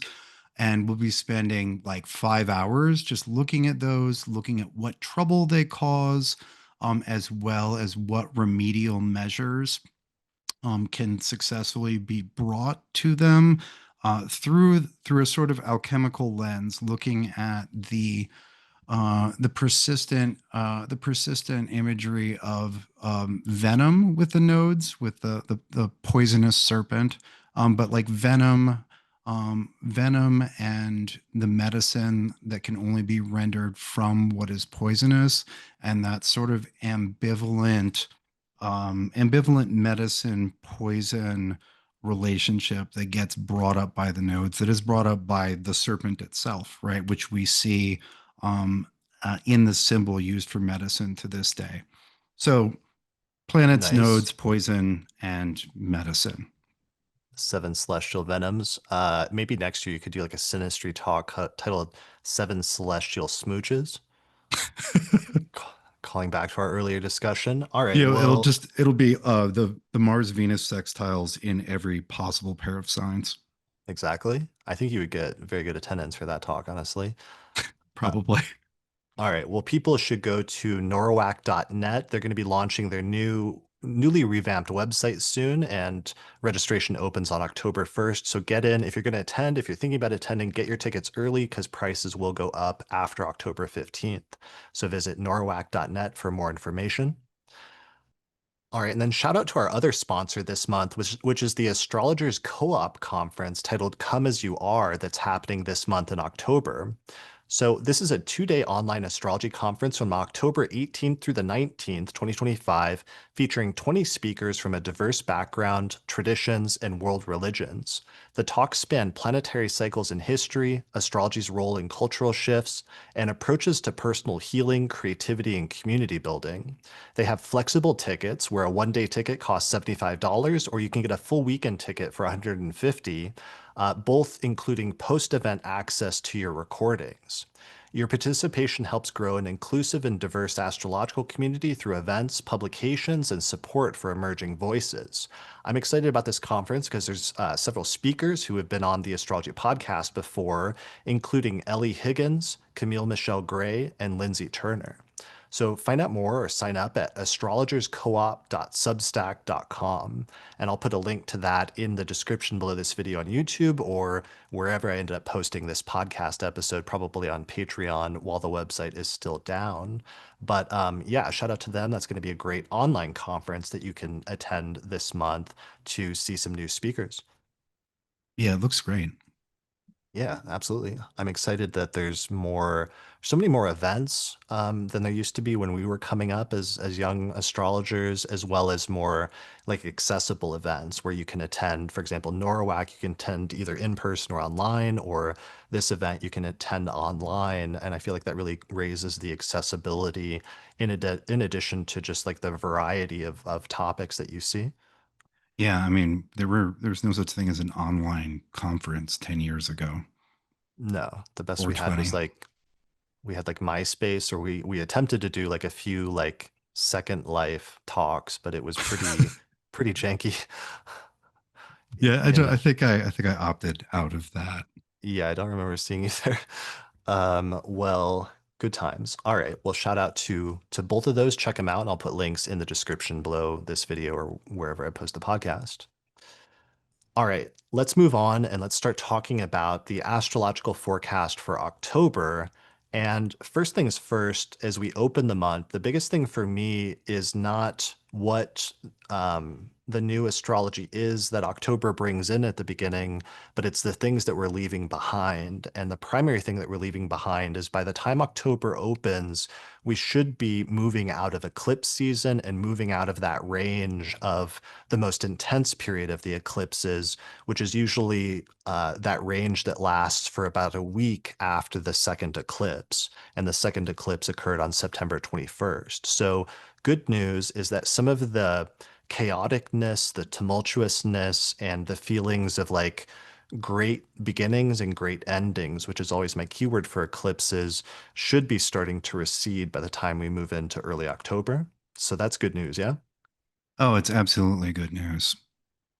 Yeah, and yes, uh, uh, yeah, it's nice to be moving out of the sort of accelerated, shadowy, like this is This is, during eclipses, often things start moving faster along more dimensions than you are used to tracking. And at the same time, they get harder to see. Shadows are there. There are more things moving and they're in the shadows. Cue that alien moment, right? Or aliens moment, like they're all around us. They're Mhm. showing up on the little beep beep tracker, but you can't see them directly. It's very nice to get back to normal problems rather than sudden problems coming out of nowhere. Yeah, sudden ones or ones that are like huge, life altering, like end of a chapter of your life or beginning some new chapter from scratch, like having these huge, like momentous things clearly taking place, not just personally, but also in terms of world events. Yeah, where you're like, Not, what does this even mean? It'll take a year to figure out what this thing that is happening now or happened yesterday means in retrospect. yeah, not that momentous events will not be taking place in October, because I'm sure we will see the continuation of some of the threads that began this past month. And there's definitely some major alignments that are coming up in October. But just in terms of the eclipse season vibe, I'll be happy to start moving out of that. Yeah, me too. Me too. Definitely. All right. So I want to talk about, let's do some overviewy stuff before we get into the details, because I want to mention some of the major aspects this month that we're paying attention to, and especially break them down a little bit into some of the most positive and some of the most challenging aspects. One of the primary aspects this month that's coming up that keeps standing out to me, that stood out to me in the year ahead forecast, and that as I was looking at October again to prepare for this, also drew my eye as probably the main aspect of October, is the Mercury-Mars conjunction that's forming in Scorpio around the middle of the month, going exact, I believe, around October 20th. But it's like normally it would be a pretty quick aspect between Mercury and Mars, but part of what's happening is that Mercury by the end of October is going to start slowing down and preparing to station retrograde in November. And as a result of that, it's moving a bit slower. And that conjunction, even though it comes and goes on October 20th, it's kind of like building up for a while and it's still in effect for a while leading up to that date and following that date. So that I think that's going to be our signature feeling for what this month is going to be about. And Mercury Mars is tricky because that's a very Mercury is the planet of communication, and Mars is the planet of like conflict and war and fighting. So when you put those two together, it sometimes is often about like verbal conflicts, about like debates. And, that's one of the things that's relevant is that that was part of the aspect that Charlie Kirk had in his birth chart was a Mercury-Mars conjunction in Scorpio. And what's weird is we're having like a recurrence of that here in October. And his primary thing was literally about going around to like universities and debating college students. And somehow that energy of like debating, I think, is going to become a focal point around the middle of October this month.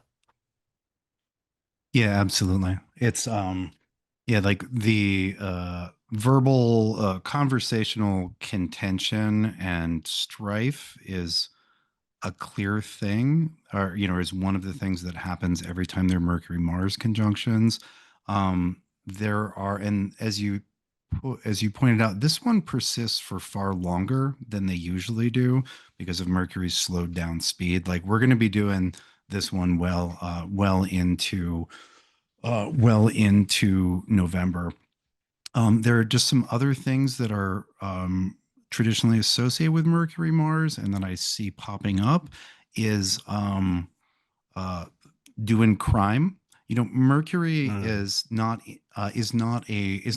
malefic in nature, but Mercury is very easily influenced by hanging out with the wrong crowd. And so, with Mars or with Saturn, Mercury very happily turns their talents to crime. And so you see things like forgery, embezzlement, theft, and similar things, right? Which, if we translate into internet speak, right, like there's all sorts of ways to steal things digitally as well as in person.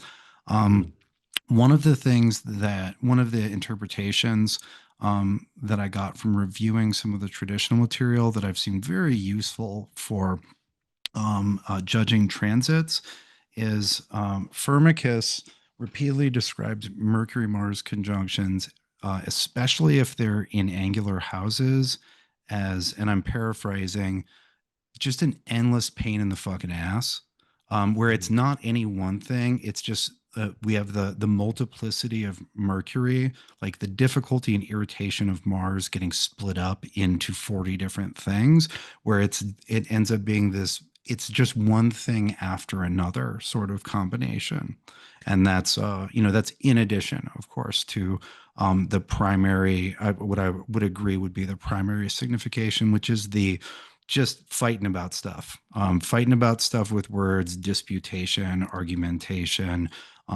And with Mars so strong here in Scorpio,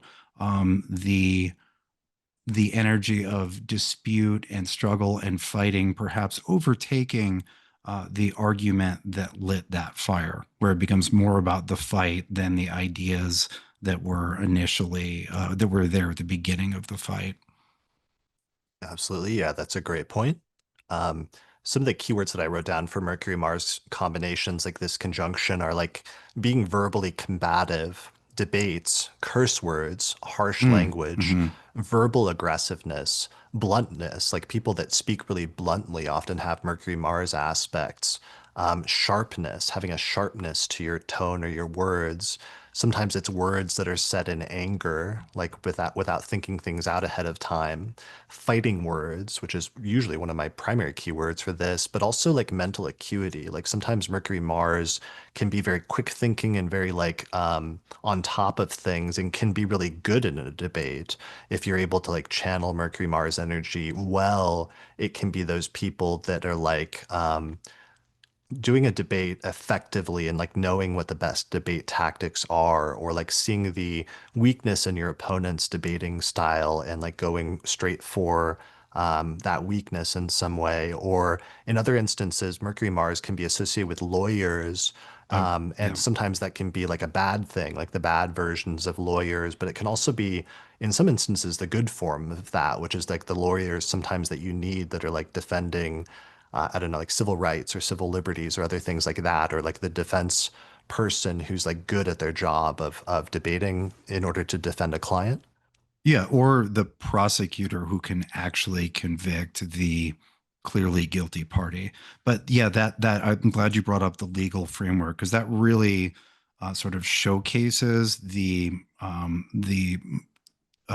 tight combative quality of discourse with Mercury-Mars, where like you are making an accusation, one party is making an accusation, they need to back it up with an argument. It needs to be compelling, it needs to be evidentiary, and the defense needs to do the same. Where there's with Mars brings like potential negative consequences to not having a good enough argument, right? Like in a sense, like a trial is an argument that if you lose, you face significant penalties. Hmm. Yeah, absolutely. Well, and also like having a controlled style of attacking or something like that, like being able to remain calm and cool in the face of a fury of like attack or of anger or something like that. Like, not to keep bringing it back to that, but it's like I went back to watch so I could understand better some of the debates that Charlie Kirk had in the past year. And one of his strengths as a debater, because he did like thousands of them, and so he had lots of practice, was remaining calm while arguing with people, so that other people would come off and get flustered because he would say something sometimes very that would be explosive in terms of what he was actually saying, or would be very offensive in some instances, and the other person would get thrown off and get rattled, but he would remain calm. And so it would sometimes give the impression of him winning the debate on sort of like style points, for example, Mhm. or even if in many instances I didn't believe in agree with what he was arguing politically, but you could see that he had honed the best way to make that argument, even if he was trying to make an argument that was almost impossible to a position that was almost impossible to take, or a position that I certainly wouldn't attempt to defend, identifying the best way to make that argument. And I think that's going to be part of our focus this month is like, what is the most effective way to say what you need to say and do what you need to do while remaining calm and like fighting for what you believe in or what you think is right in some way. And that can happen on like a macro level, but it can also happen sometimes on a personal level where you're having to advocate for yourself or for something in your life that's important to you. Yeah, I think that's really good, and I like the what you were saying. Sort of provoked the image of like carefully crafting, like blacksmithing, a tool, but a tool, or a weapon, but made of words and logic and ideas, like crafting the case for something, making it, machining it to the point that it's like sleek and aerodynamic and deadly and effective. Exactly. Yeah. And because Mars in Scorpio is the domicile of Mars. And one of the things that Scorpio brings to Mars is it's a fixed sign, which brings some like staying power and some stamina to Mars, which is something you don't see with Mars's other domicile in Aries, which is like a cardinal fire sign, which is very like fast, it's very quick, and it comes out like swinging right from the beginning, but then gets tired like very quickly. Whereas Mars in Scorpio is sort of like in it for the long haul and is prepared to do and refine and like stick with whatever it is for an extended period of time. Yeah, absolutely. Yeah, in it, being in it for the duration. Exactly. So that's a lot of the energy, and that's important this month, not just because of the Mercury-Mars conjunction that's taking place, but also just with Mars moving into Scorpio, and having that alignment. Mars has already entered into Scorpio in late September, but it's going to stay there for the entirety of October and really draw in that energy so that that becomes sort of like a focal point, and like the vibe of that is sort of emphasized. Yeah, I think that's absolutely um, one of the major flavors that October brings. There, I think, are some also very nice benefic flavors that will alternate with. But Mm, that'll be there almost the whole month. Mercury enters Scorpio on October 6th. and that Mercury-Mars co-presence doesn't end until well into November as they cross into Sagittarius, very closely aligned, and will continue to debate and contend. Totally. Yeah. And what's crazy about that is two things. One, there's two comets that are supposed to show up in October, and they may be visible to the naked eye. We'll see when they actually arrive. It's always variable, but one of them is actually supposed to hit peak brightness around October 20th and October 21st, which is right when that Mars Mercury conjunction is happening. So that could bring, even though Mercury Mars is usually like a passing thing, it could bring that into greater prominence. And it could bring it into play in terms of world events and mundane astrology, and especially government stuff, because it reminds me of I did the Comet episode not long ago, and we talked about how they're called broom stars in Chinese astrology, and they Hmm. often associated with them like sweeping away whatever the current government is or something like that. And often a lot of the focus when a comet would show up would be the rulers, the king especially, or the emperor, wondering what they were doing wrong and trying to make reforms in order to change things, and sometimes sweeping away things in order to like fix whatever might be happening that were like shortcomings at the time. So we should pay attention to it for that reason. But the other reason that this conjunction has greater import and is going to get dragged out is, like you said, because Mercury is slowing down to station retrograde at the end of in November. And as a result of that, we're not just going to get one conjunction, but we're going to get two conjunctions of Mercury and Mars back to back. And this is where it gets interesting because on October 20th, we're looking at the chart of Mercury conjunct Mars at 19 degrees of Scorpio.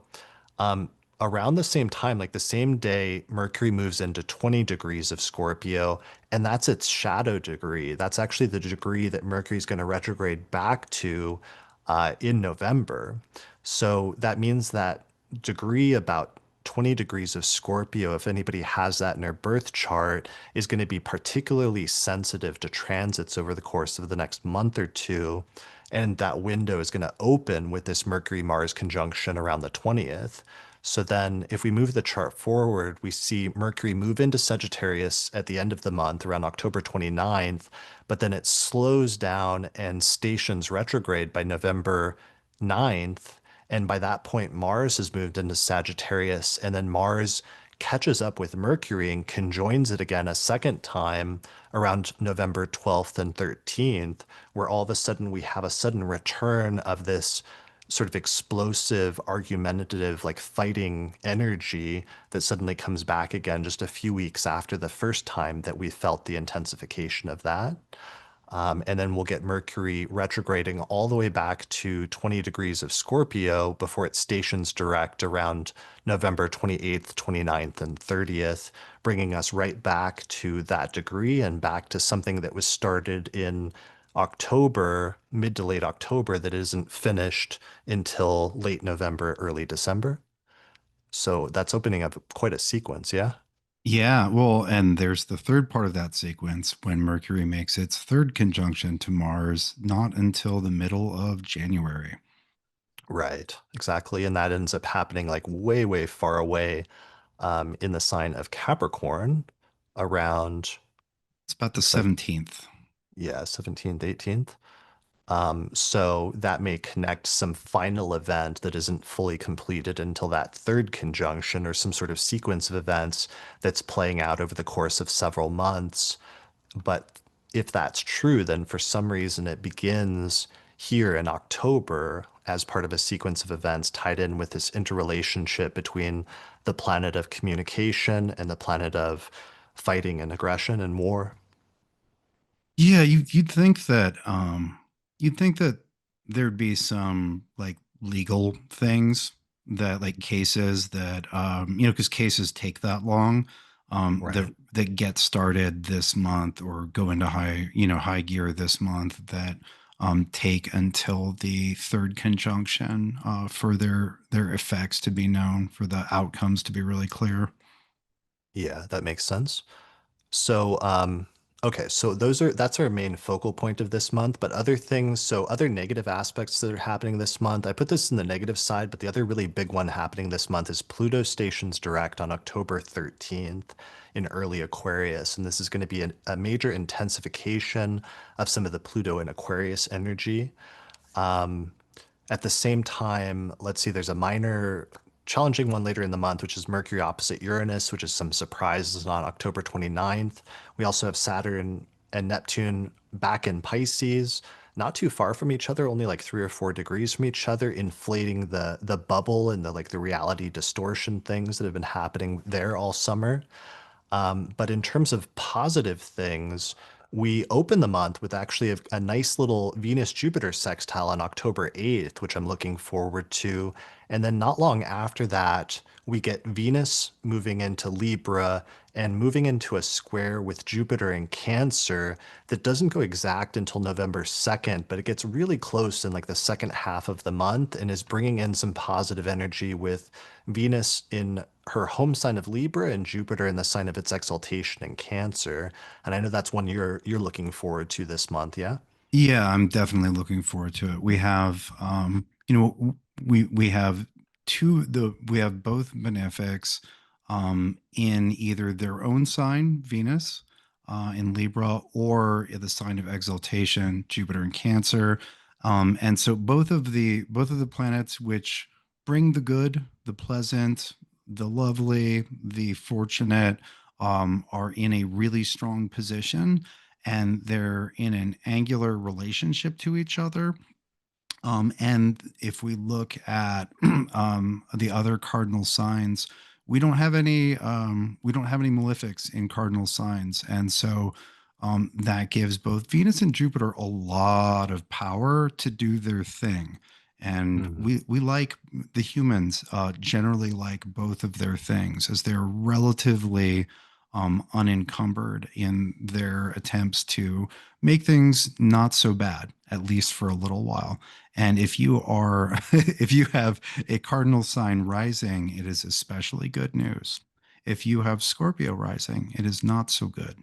Um, but it's very nice, and we have a couple different benefic things like that. You mentioned the earlier in the month sextile between Venus and Jupiter, where it's Venus and Virgo sextiles Jupiter and Cancer. And then we have like a rough maybe 6 days with Venus after Venus completes the sextile with Jupiter. Again, Venus and Jupiter together are, oh, I don't know, in some ways just all good things, both moral goods as well as small goods. Like this sandwich is really good. But after Venus completes that sextile with Jupiter, um, there is an opposition with Saturn while Venus goes through the last decan of Virgo, which is a rough place for a lot of planets, but especially Venus. And so there is this sort of there is this weird, Venus is doing great sextile to Jupiter, super rough for 6 days, and then Venus is in Libra and great for the rest of the month. And Yeah, that Venus Saturn opposition culminates, it looks like around October 10th and 11th, which is like this cooling off of Venus and sometimes this coldness and distance in relationships. yeah, and yeah, to bring back the, the third decan of Virgo symbolism, it's very entropic, where but from Venus's point of view, right? It's the like the flowers once given as a token of love and passion, lying dried out and desiccated on the, on the grave of a love no longer present. Like that, that's sort of like there's a sadness and grief very often when Venus moves through the third decan of Virgo, and Saturn very much reinforces those meanings. But like then Venus goes into Libra shortly thereafter, and we have a really positive situation for Venus for the rest of the month. Yeah, it's weird. I was thinking of the dynamic experience of how some of these transits are going to be felt. And it's like October 8th, we get this positive sextile, and it's like everything is good for like a day or two with that sextile. then Venus is feeling great and then comes off of that and just gets a bucket of cold water dumped on top of her over the next couple of days as she moves into that opposition with Saturn, which gets completed around October 11th. And then suddenly things lighten up again by the time you get to October 13th and 14th when Venus moves into Libra and then begins that building up to that square with Jupiter and has that overcoming sign-based square from Jupiter that is lightening things up. And this is actually the first of two grand trines that I noticed that are completed this month. And this one is around October 14th, right after Venus moves into Libra. Venus hits 0 and 1 degree of Libra, and it immediately trines Uranus at 0 degrees of Gemini, and it trines Pluto at 1 degree of Aquarius. And that is that stationary Pluto that I mentioned. So Mhm. I wanted to mention that because that's one of, in terms of like major slow moving transits that are happening this month, that Pluto station is really the main one that's taking place. Aside from Neptune moving back into Pisces later in the month, that Pluto station has some potency. And on the one hand, there's some things that won't be great about that in terms of whatever negative things we've associated with Pluto and Aquarius over the past few years. But having that grand trine completed with Uranus and Venus at the same time, I think will also bring some positive things. So, what are some of our, a lot of the Pluto and Aquarius has had to do with like AI and some of the rapid advancements in the past 2 to 3 years since Pluto started moving to Aquarius with that and just the pace of technology moving so fast. So I think on the one hand, this station of Pluto is going to be another important turning point when it comes to that. And some of the developments with AI, but that's going to have some positive as well as some negative ramifications. Yeah. Just based on what's happened since while Pluto was retrograde this summer in Aquarius, where there's been a lot of speculation about there being an AI bubble. Mhm. Some of the various applications limitations have been shown. There have been a number of things that have reduced expectations or made people who've invested a lot in these technologies nervous about what does the road forward look like. And maybe this is too literal, but sometimes if you bet on too literal with astrology, you win big. That Pluto's stationing direct in a tight trine with a benefic shows the way forward or the way around some of the difficulties and obstacles which revealed themselves during Pluto's retrograde. Yeah, that would make sense. I mean, that would definitely be some of the most positive manifestations of that. Or, I mean, um, if you view this whole process as positive, yeah, that's where things get a little tricky. I mean, another thing that's happening right now that the Uranus trine Pluto reminds me of is they just started rolling out the Google started rolling out its automated cars in Denver. So this is like the first time Mm. they're going to be testing one of those in a state where it snows a lot during the winter, and that's going to be Oh, bring some fun wackiness, I'm sure, over the course of the next several months. But the acceleration of some of the changes that are happening, not just with technology and like artificial intelligence, but also with other things like transportation that we're expecting especially Uranus and Gemini over the next 7 years to completely revolutionize in terms of the United States. We'll probably see some turning point with that this month with Pluto stationing there in early Aquarius. yeah, and that like accelerating existing trends, like m- ugh, makes a lot of sense because it's Pluto stationing, but it's Pluto stationing with its rapidly onrushing future buddies, Neptune in Aries and Uranus in Gemini, like fully align that wedge formation. Pluto's stationed a couple times in Aquarius, but not with its best friends, Neptune in Aries and Uranus in Gemini. And so like it's a direct station, but with that support, with that trine and that sextile. Right. Yeah, exactly. So you mentioned the economic bubble and like the AI bubble, and I think that's really important because that's the other tricky thing this month is Saturn and Neptune are still very close, and then last month at the beginning of the month, Saturn moved back into Pisces, which was very loud. Like everybody I know who's been having Saturn transits with Saturn and Pisces over the past 2 years since March of 2023, having Saturn return for one last time into Pisces and then having the eclipse happen in Pisces suddenly really activated that part of everybody's chart, wherever whatever house Pisces is associated with, in a very loud and dramatic and sometimes difficult way. And I think Neptune returning back to that sign is going to emphasize that this month even more. But one of the things you mentioned is like the AI bubble and like the economic bubble because the economy is just going crazy right now and like all the stocks are skyrocketing, but also the price of gold is skyrocketing, which is showing how nervous people are getting about everything that's going on. And I saw a story just the other day in Reuters on September 23rd, just 2 days after the Virgo eclipse, that said US stocks may surge another 20% before a historic crash, says Black Swan Fund Universa. And it specifically likened it to anticipating a crash similar to 1929. And I thought that was incredible because that's something I've been talking about with this would be the month where if that Venus retrograde repetition, of which we're in right now, is a repetition of 1929, was to coincide with some sort of correction or something like this, then we've really entered into the time frame in which you would expect that to happen, especially in October. Now we don't have the same set of circumstances that were happening at that exact same time frame in 1929, where there was also like an eclipse that took place, I think right when it crashed and everything else.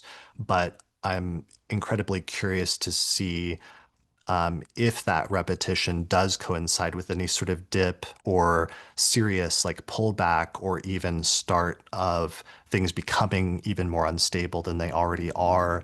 Because earlier this year, there was a repetition of the 1929 thing. Because what happened is in 1929, during the Venus retrograde, there was a short dip in the market and then it recovered and it surged over the course of the summer before the crash that fall. And so we saw a similar thing this year where there was a major dip earlier this year in the spring during the Venus retrograde when Trump was initially coming into office and doing the tariff things. And then after that, things came back and have just like skyrocketed in the stock market over the past several months. But now we're at that stage of where if there's a parallel, this is the time frame where we would see it. Yeah, absolutely. The fact that gold is up 40% from the beginning of the year is a massive indicator of how little faith people have in things continuing to go well. And yeah, and we went over these some of the parallels last month Hmm.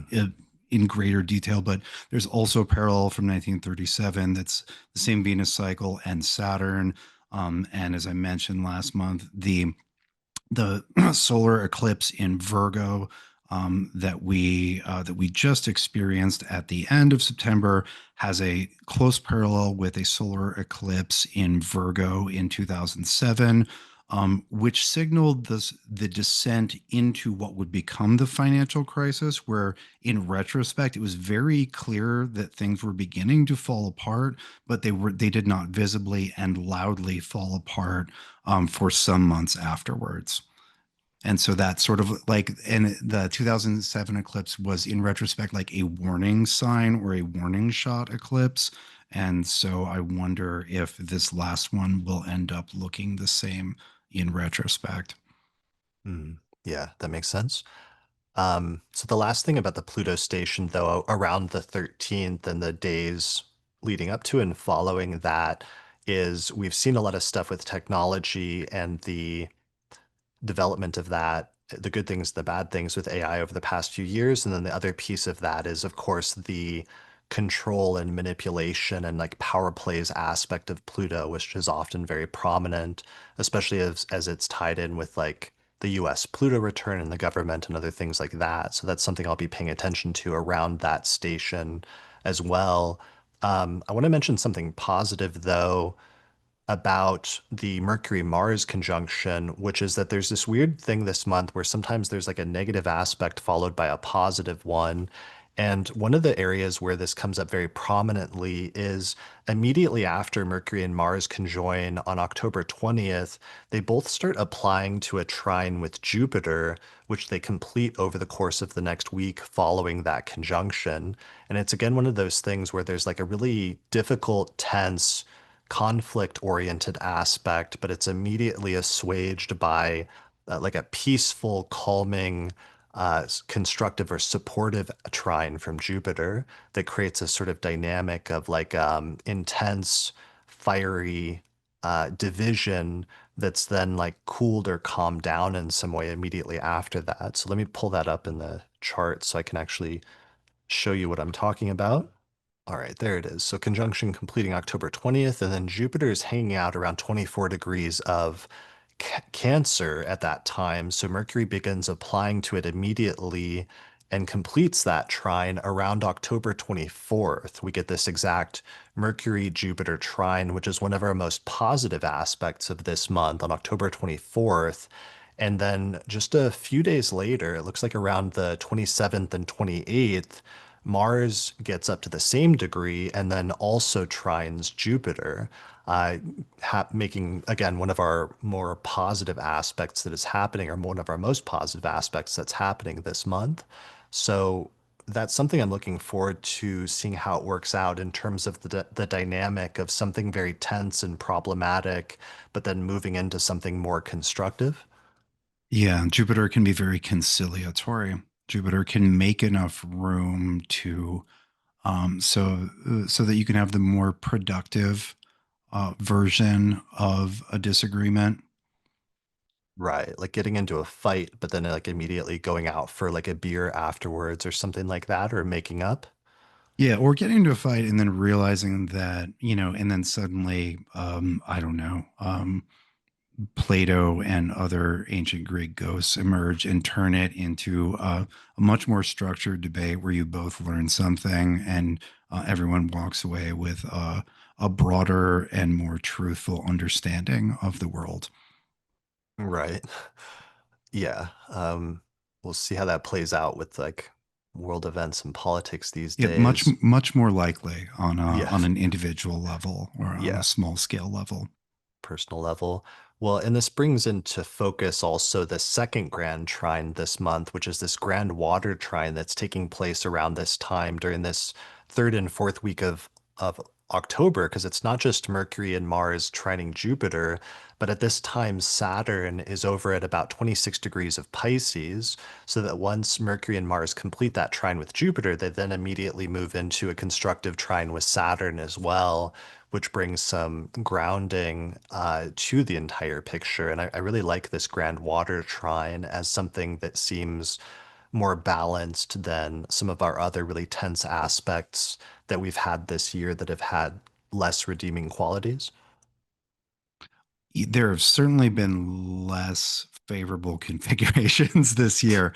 Um, yeah, I've been kind of gnawing on this one, trying to think about what to think because on one level, it's how nice to have a trine between Jupiter and Mars. That's a very triumphant and effective combination, and both of them are in places where they're very strong. And then Saturn can have a fruitful relationship to Jupiter, where Jupiter helps, how should we say, diminish the feelings of hopelessness, or depression that Saturn generates, and Saturn can serve to ground and usefully limit the hopes and expansions of Jupiter. But another perspective, in addition to these harmonies, that I can't shake is the fact that it's a grand trine, which means all three planets are just aspect each other, right? Like Mm, it's a cycle where there's no blockage between the energy. It's just going to flow between Mars, Saturn, and Jupiter. Is that it is two malefics and one benefic. And so that seems like a lot of extra work for Jupiter to pull out of the negative because Mars and Saturn, the malefics have a negative tone, and it can be an entirely justified negative tone. But it's like Mars is harsh and Saturn is heavy, right? And Jupiter has a lot of ballast. It can do a lot of buoying in Cancer, but it's still, it's still being on a team with two negative Nellies. And I'm wondering how it, like, yeah, I'm wondering what that will, what the effect of that will be, both personally and collectively in retrospect. Because it's not just like three amigos. It's not just three great friends who are gonna only do fun stuff together. Like Mars and Saturn are dangerous, especially that Mars and that Saturn. My experience of Saturn moving back into Pisces, returning to co-presence with the eclipse point, and then soon to be joined by Neptune again, is it's heavy and confusing and sad. mm. And it's a retrograde Saturn too, and it's while Mars is very strong and clear in Aries, or excuse me, in Scorpio, and Jupiter's very effective in Cancer. Saturn's not in very comfortable terrain at the end of Pisces. It's very difficult to know if Saturn's about like finding the correct thing and doing the responsible thing, and all of these related meanings. It's hard to know what the right thing to do is. It's hard to know not just not it's hard to not just be disciplined, but to know what to be disciplined about when there's confusion around Saturn. It's like what should I be trying really hard at? I feel like I should. Anyway, like Saturn's in a confused state, and so anyway, long and potentially circular confusion. Saturn's sucking me in. Save me, Chris. The Yeah, Leviathan's taking me down. I'll just say two things because the first thing I want to say is just I think the important thing for me is with the Mercury Mars, you have that explosive combative energy around October 20th, and then Mercury and Mars move to Jupiter and to Saturn as allies. And I think one of the questions for people during that time and one of the pieces of advice is just look for the helpers and look for the allies because I think that's what's important sometimes when a conflict arises or you get into a fight or a dispute with somebody or something like that, something Mercury Mars related. It makes a big difference to have allies that you can look to for advice or support. And oftentimes that's what trines are about. They're about seeking out people who are sort of like compatible or like compatico with you in order to help you and help give you some sort of ground to stand on and sometimes reaching out. So that's the energy I'm feeling with those trines in the week after the Mercury Mars conjunction. And that's not going to fix everything because then we know that Mercury will station retrograde in November and Mars will come right back on top of it and bring that hot, explosive, combative energy to the forefront again. But it will be a little cooling off of like having a round or having a break in between. And then the second thing I wanted to say is you were talking about Saturn, and I think around the same time, Neptune retrogrades back into Pisces. And I wanted to show that because that emphasizes one of the things you were talking about, just with Saturn returning back to Pisces and that the heaviness or the sadness, but also the confusion is just October 21st and October 22nd. Neptune finishes that like few month vacation or initial preview that it's been having in the sign of Aries, and it moves back into Pisces, returning us back to this energy that we'd been in for more than a decade now, but also re-engaging that conjunction with Saturn in a way that's different than the way we've been experiencing it all summer when that conjunction's been forming in Aries. So some of the confusion, some of the sometimes sadness. You said, I think it was a really good Mhm. keyword, um, but also some of the idealism that comes with that and the feelings of like empathy of sometimes when people have great sadness and sorrow and loss, one of the things that can happen is you can also find a deep well of like empathy and understanding for other people that you may not have experienced prior to that. And that's something I think of with this conjunction and with Neptune returning back to Pisces and joining Saturn there. Yeah, I think that's good. I think that I think you're right about that.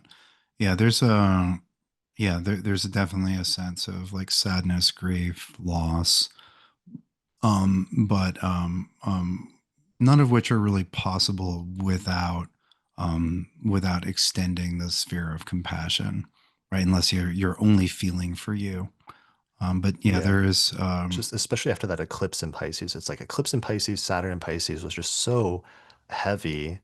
But bringing Neptune back in there, of course, we have the reality distortion field re-engaging fully, which is not great.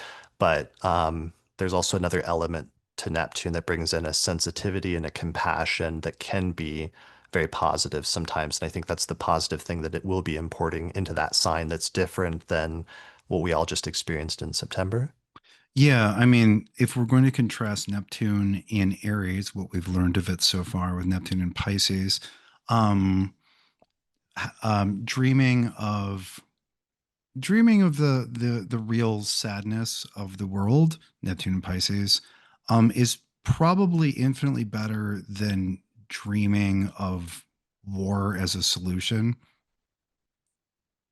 Absolutely. Yeah, that's a good point. Actually, that makes me think because it's like the glorification of war is like part of what we were seeing with that with Saturn and Neptune dipping in there over the past few months versus the glorification of compassion with Neptune and Pisces, which started in like 2011. And it's kind of Hmm. interesting thinking about that in terms of the larger eras that we seem like we're coming out of versus the era that we're going into, and this shift that's been happening like societally where I don't know how to articulate that, but for a lot of the last decade, there has been the focus on I don't know, inclusivity and on other themes like that that sort of peaked in different positive and sometimes challenging ways in the mid to late 2010s and early 2020s. But now it's like there's these other things that are becoming more popular that is a much different vibe. And maybe a part of that is Saturn and Neptune. I hadn't really made that connection until now. Oh, yeah, I absolutely think that's the case. Yeah, like the Neptune Pisces years saw people um extending their compassion and sympathy. Whereas the Neptune and Aries years are going to be not so much that at all. It's going to be, dreaming of, and also, like the Neptune and Pisces has a very collective quality. Whereas like it's all of us, like the very like simplest historical parallel is that the last time Neptune and Pisces was in the 14 years that led up to the Civil War, in which the abolitionist movement became extremely widespread. Whereas, like, oh, let's extend, like people, the idea of extending personhood and dignity, and all of which, in a sense, are downstream of compassion to more people than before, became very popular, and which set the stage for the Civil War. But in this case, I think we've had a very similar sort of widespread cultural expansion of compassion, and now we're doing something different. Right? These are the Neptune and Aries dreams are about, in a positive sense, they're about individual struggle and overcoming and heroism. But they are, yeah, like they're not, but in a negative sense, they're dreams of how they are often dreams of war, as we covered pretty extensively in our review of Neptune and Aries historically. It's the first couple years of the Civil War where everyone thought it would be fucking awesome, and families would go and bring picnics to watch people fight it out, thinking that it was going to be like a glorious and heroic spectacle.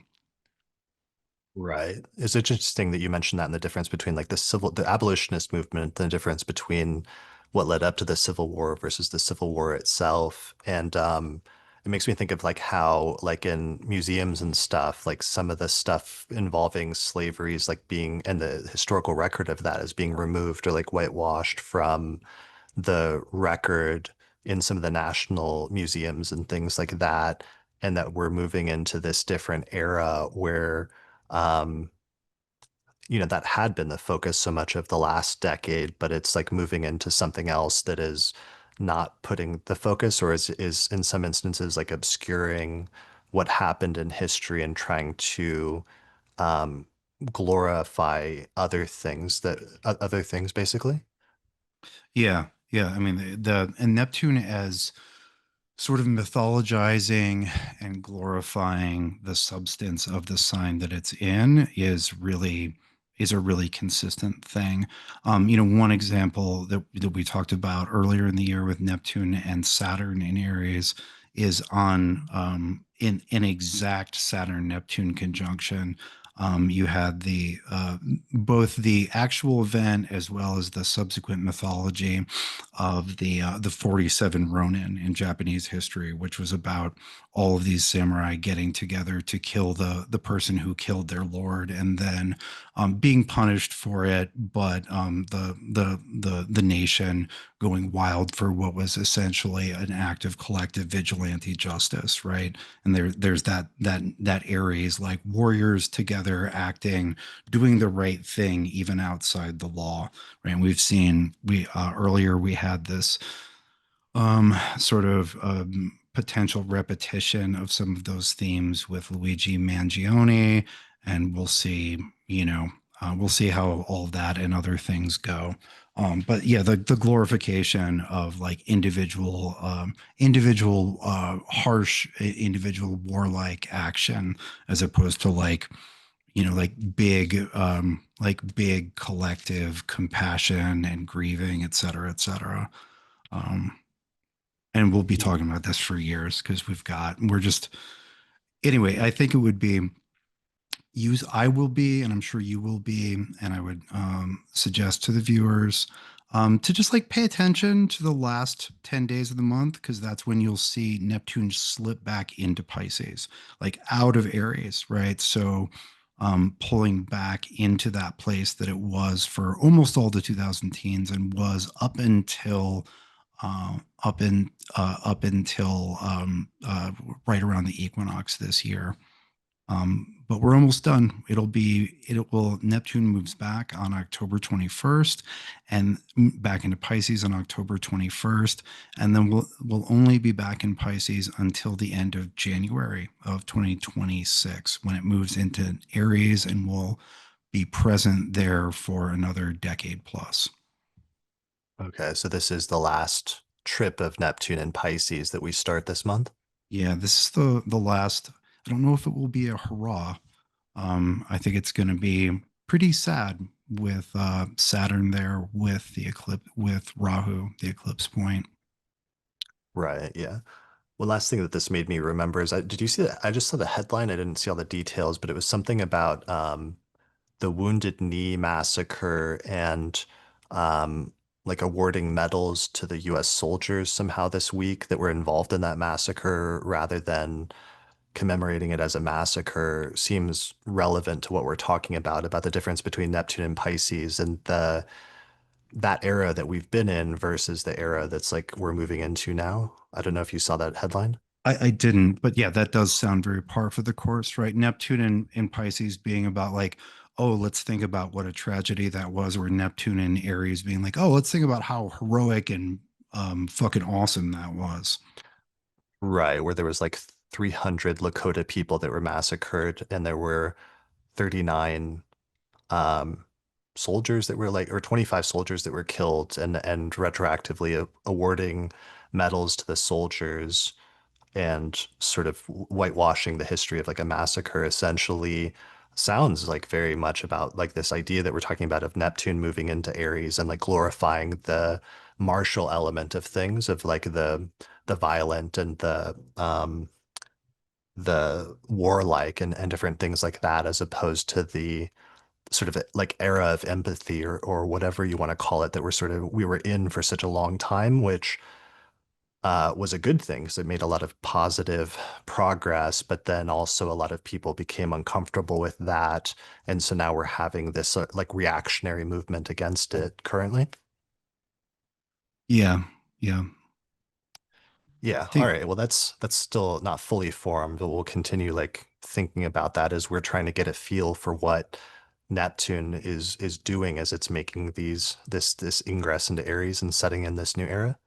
Yeah, I'll just say one more thing on that. Like Neptune tries to kind of or ends up reframing a lot of things so they fit Neptune's new story, right? Hmm. And Neptune's story in Pisces is one of trying to understand and grieve what has happened, whereas Neptune in Aries is a much more, how should we say, confident, forward looking story about how we're going to kick a bunch of ass and how awesome our, one's capacity for action is. And so when things get reframed into that, they will probably end up losing a lot of that tragic historical depth, as per that example. Yeah, that makes sense. All right. Let's reframe where we're at and what do we need to do at this point? What do we need to accomplish with Well, our we didn't talk remaining? about how awesome the full moon is that's in the beginning of the month. And we didn't talk about your favorite day of the month for doing stuff.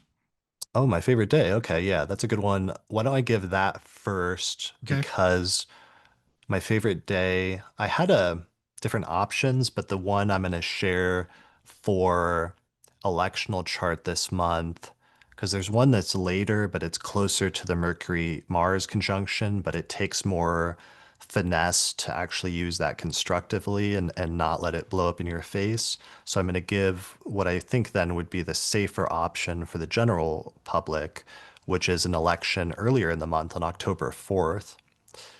All right, so our election for October is on October 4th at about 5 p.m. So what you want to do is cast a chart for October 4th, set it for your location, and then set it for 5 p.m. local time. Don't do any time zone conversions or anything like that. And if you do that, you should end up with a chart with Pisces rising. And if you don't, adjust the chart until you have early Pisces rising on October 4th, and you'll end up with a chart like this. So this chart features Pisces rising, and the ruler of the ascendant is Jupiter, which is exalted in Cancer in the fifth whole sign house, the place of good fortune in Hellenistic astrology, in a day chart as a fully benefic planet. And Jupiter is in a mutual reception with the moon, which is ruling the fifth house and is placed in Pisces in the first whole sign house. And that moon is actually applying to a trine with Jupiter. So very strong mutual reception between the first house and the fifth house here in a day chart. And we just did a whole series this month on the fifth house, which helped me to really more clearly define some of my views on the fifth house and what a positive sector of the chart and how many good things that are positive and make life worth living, but are sometimes overlooked. But the fifth house is where we find pleasure and enjoyment and fun and games and good fortune and a lot of the things that make life worth living, which sometimes gets reduced down to like hobbies. But on a deeper level, the fifth house is that which brings you pleasure and an enjoyment that makes your life better. And for some people, this can be like concrete things like having children and the sort of joy of parenthood. For other people, it can be finding something that you're passionate about, that you really enjoy doing, that you throw yourself into. So this would be a good chart for that with this fifth house focus. Um, other things about this chart, the downside for the chart, it does have Mars in the ninth house, so it would not be good for foreign travel. Some things related to education, probably some things for interaction with the government or other ninth house type things could be a little bit dicey. But otherwise, it's a great chart for doing something that brings you fun and enjoyment, or other fifth house topics related to sex and sexuality, or even things related to children. Yeah, so that's my best chart of the month. What do you think? I really like Jupiter in the fifth, and I really like the moon and Jupiter in mutual reception. Yeah, I've been really enjoying these fifth house elections lately with Jupiter exalted in Cancer in the fifth with the Pisces rising day charts. What's your favorite part of the fifth house, or do you have any deeper wisdom about the fifth house you've been thinking about lately? Yeah. Funny you asked. Actually, Um, let me ask you that. Before I ask you that, I'm going to say we found a bunch of other electional charts for October. And if you'd like access to those for other auspicious dates during the course of the month, you can get access to it by signing up for a page on patreon.com/astrology podcast. And there we've already released the electional astrology podcast for October for a full episode on that. So, all right. So with that out of the way, tell me about the fifth house. What do you think about the fifth house? yeah, well, as I was caretaking my delightful child, I was reflecting while at the same time stressing out about where I can find the time and energy to work on various professional projects and book projects. I was like, it struck me that the fifth house is like as the place of creativity and energy and play and also children was so literal because I was thinking about like my finite fifth house resources, and X amount at this point need to go to playing with and tending to my child, right? Like Lucian takes up a lot of fifth house resources now, and there's a lot of like creativity and spontaneity and play when you're hanging out with a child. Like he's making up new things all the time, like things become games that you never thought of. A box becomes the coolest toy ever, right? Like there's all that like good times and play and child. But then because I have professional obligations and ambitions for my creativity as well, I was having to reflect on the fact that my child and my projects both compete for fifth house resources, right? And it's all good things, but I have a finite amount, I have a very finite capacity to produce either good times or good things or end good things. So I was just like, boy, those sure are tied together because all of the things that are there like want the same, they want the same resources from the same house.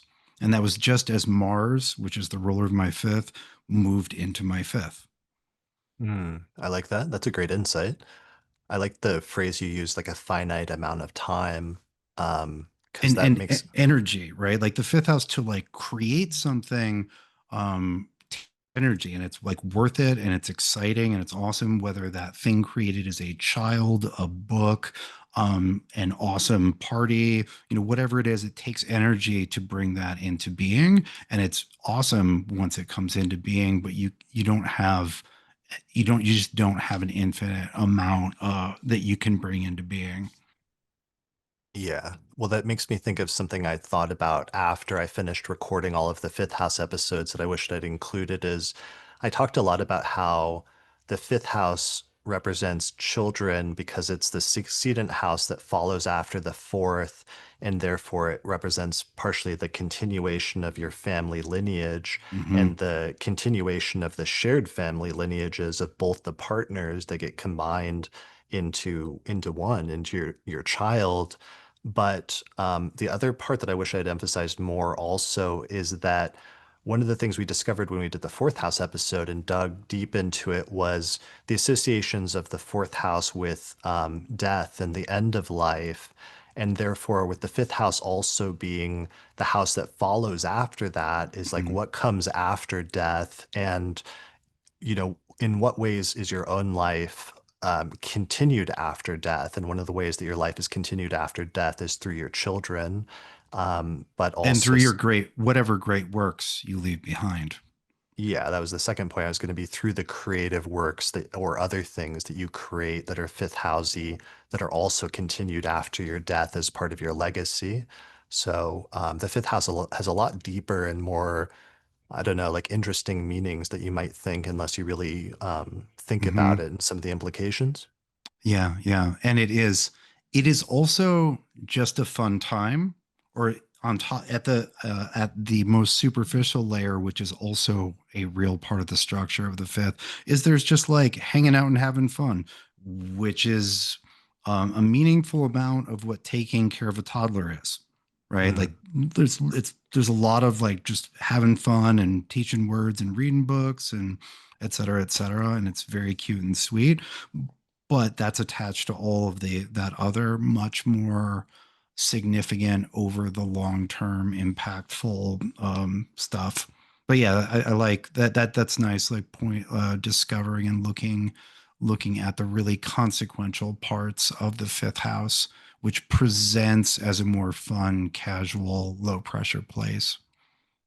absolutely. Yeah. Look I need forward to to the to that coming out.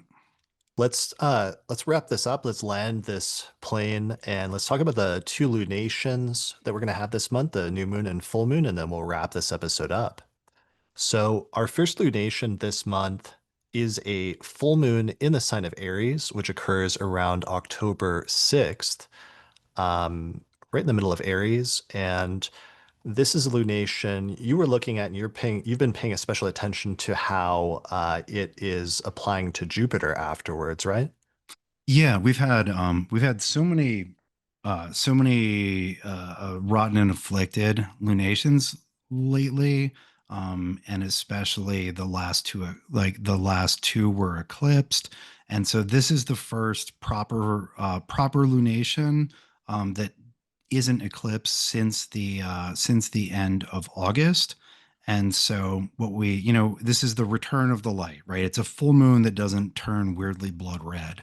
And Mm, not only that, but the instead of being tightly square Uranus or a malefic, like some of our other recent lunations have been, this one has the sun and the moon both configured to Jupiter in a T square, but with strong and benevolent Jupiter.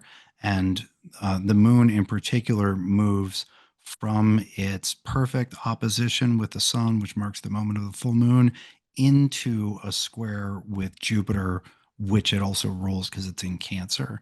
And so this mm, seems exciting, but in a positive way. There's something celebratory about it. And it's just such a nice change of pace from the whole month of like darkened, blood darkened moon and shadowed sun in the middle of day. It's such a nice lift out of the eclipse rut, which I think many will be delighted to experience at the end of the first week of October.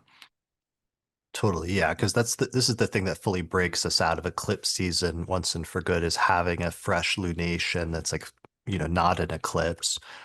So by this point, we are fully clear of eclipse season for sure, even though it will have wound down several days earlier.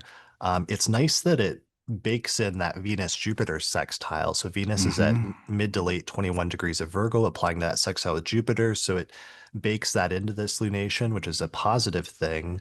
The only part that I don't like is like Mercury has just moved into Scorpio, where it's headed towards Mars, but it's also very closely squaring Pluto as a result of that, since Pluto's at one Aquarius and Mercury's at zero Scorpio. So that energy of like sort of like manipulation and control, as well as the combative mental energy of Mercury-Mars is like starting to form at this point, even though we otherwise have the more amicable Venus-Jupiter sextile forming at the same time.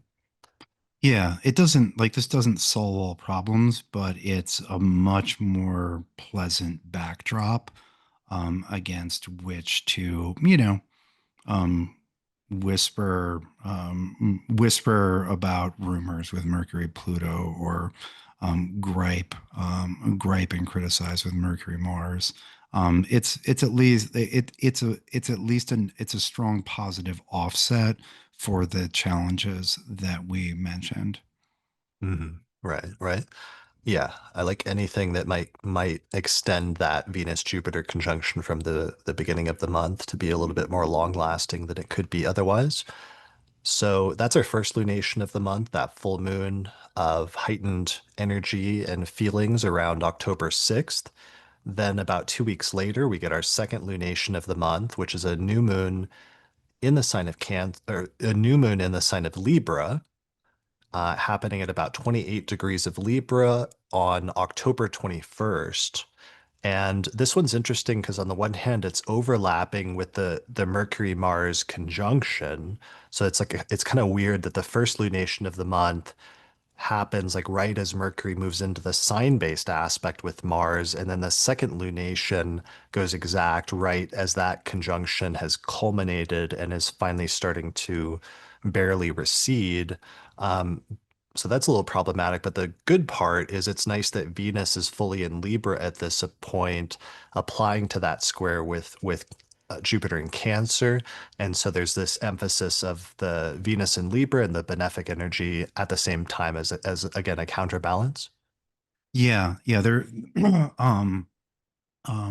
this one kind of serves the same function of being configured to benefics, while there's other stuff happening, but yeah, offering like a more conciliatory, harmony seeking, pleasant backdrop or counterpoint to what will inevitably be a very sharp and sometimes harsh set of configurations with Mars, especially the Mercury Mars.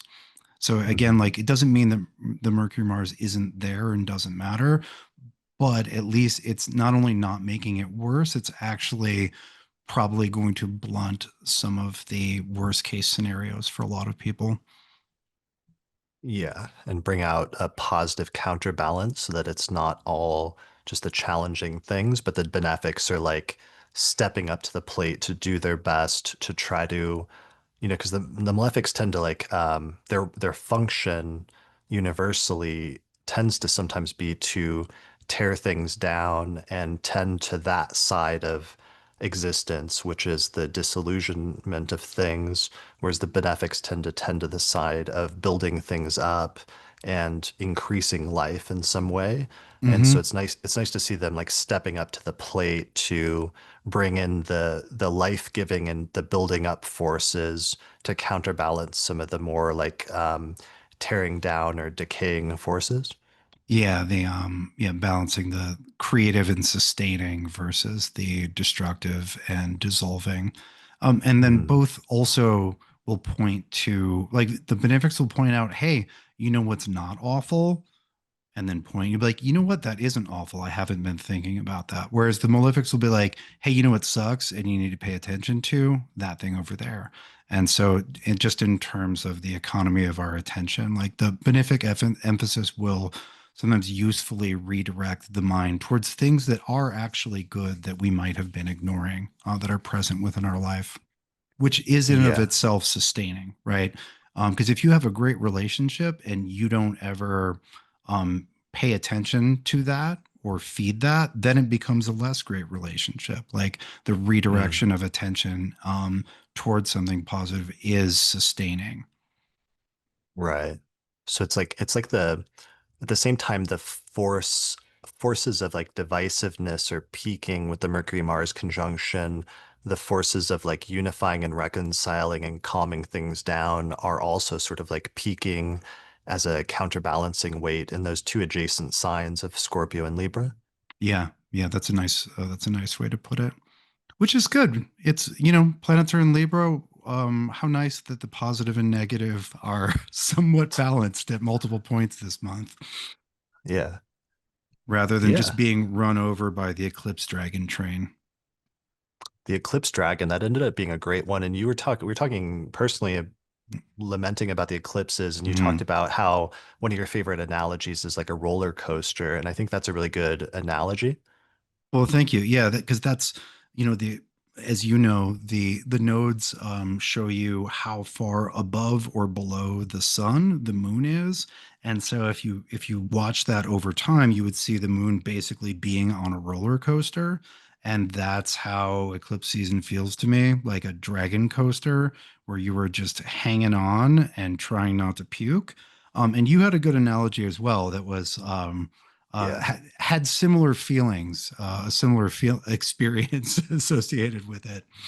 Yeah, that's what I was about to say. I kept thinking all month about how eclipses, and I said this actually on the last electional astrology episode to patrons a month ago, where it's like you can do stuff during eclipses, but it's kind of like being on in the middle of a ship at sea, and like you can see a storm up ahead that you're going to try to sail straight through.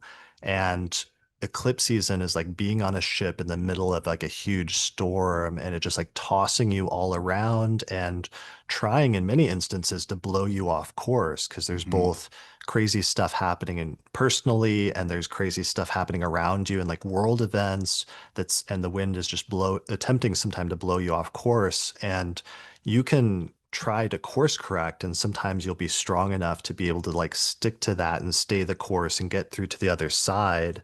But there will be a lot of, at the very least, tumultuousness in the process of that, and that's what you have to prepare yourself for if you're going to try to do things during eclipse season, especially like electional things. Yeah, I like that a lot because they unlike a roller coaster, it is possible to steer through a storm, right? Right. You can try, right? And maybe Right. maybe you could succeed, but that whole like I'm going to elect to do a thing and seeing it on the horizon is a great image, right? It's because like because it like you can try and you can batten down the hatches, lash yourself to the mast. We're going in, and so I like how that frames the how should we say embattled potential for agency when you're electing to do important things during that time. Yeah, because it's like I knew that at the end of last month, going into this month, but I also knew it was time to do the fifth house episode. And I'm like, it's going to be hard. Some stuff's going to come up that's going to throw me off course, but I got to stick with it and just do this so I can get that important episode done and progress that series because so many people have been waiting for it. And so I did it and stuck with it. And then just like stuff started falling apart, like water's coming down from everywhere, like the news is going crazy, websites are going down, but I stuck with it and got the episode recorded and got most of it released. The rest of it will be released soon, but it made me laugh sometimes like morbidly, like the entire time thinking about having given that analogy and then actually experiencing it and looking forward to getting to the other side. Yeah, for sure, for sure. Yeah. All right, my friend. Well, I think we've done it. Speaking of lashing ourselves to the ship and getting through, I think we've gotten through our forecast episode today and we've made it to the other side of that storm. Thank you for hanging in there despite coming down with the coronavirus and fighting through that. And your voice has actually stood up relatively well. Yeah, it's okay. It's a little scratchy. My brain is kind of leaking out of my ear. My mental endurance is below par, but that happens. Yeah, you did great. I appreciate you. Thanks for doing this. And I'm glad I hope you make it to the other side and do okay. What are you working on? What have you been doing this month? What do you got going on? Okay, so I'm going to be doing, I'm going to do, I have an enrollment for the first year of my Fundamentals of Astrology program coming up. We're going to be doing an limited enrollment, excuse me, a limited, not unlimited, a limited enrollment on the 15th of October. That will, the email will go out only to my mailing list. I won't be spamming the public internets with that. If you're interested in joining the program, there's all sorts of information about it on my website, and there will be more information via newsletter if you sign up for my mailing list. And I send about one or two things to the mailing list every quarter, so you will not be spammed. Meanwhile, Sphere and Sundry has some very exciting things coming up towards the end of October. Um, I can't tell you what Kate's cooking up exactly, but it does smell good. And then I would agree with the piles of rave reviews for the Venus in Taurus uh, creations, which were released about 2 weeks ago. The reviews are in. It's fantastic. I knew it was fantastic, but it's nice to see dozens of people receive their goodies and agree with me. So if you like benefics, you might want to check that out. Nice. That sounds awesome. What are your websites again? So it's sphereandsundry.com and then austincoppock.com. Brilliant. All right. I'll put a link to your website in the description. As for myself, I'm just going to be trying to pick up the pieces and like rise from the ashes and piece the podcast and other websites back together again. I know, though, Mars is going to be grinding over my Scorpio stellium over the next month, so we'll see how things go and if there are other surprises in store. But in the meantime, I'm going to continue trying to do the podcast and releasing it on YouTube and through my page on patreon.com in the meantime as like a temporary site for still releasing the episodes, such as the final Fifth House episode that's already available for early access there. And then we'll see if I can get the website back online. If I can't, I'll continue posting on Patreon and YouTube in the meantime, and we'll see how things go and eventually get worked out in the future. Hopefully before the Mercury retrograde in November. That's my goal, but we'll see what happens over the course of the next few weeks. But in the Fingers meantime, crossed. yeah. But in the meantime, thanks especially to all the patrons that have supported my work and supported the podcast, and all the positive comments and everything this month have been really helpful and encouraging as we've all been going through it. So thanks a lot for your support. But otherwise, I think that's it for this episode, buddy. So thank you. Oh, you're welcome. Hopefully, yeah, good. Oh, Yeah. sorry. All right. Losing my ability to articulate myself clearly. All right, I'm gonna let you go get some sleep, take a nap. Thanks everyone for watching or listening to this episode of the Astrology Podcast, and we'll see you again next time. If you're a fan of the podcast and you'd like to find a way to help support my research, then consider becoming a patron through my page on patreon.com.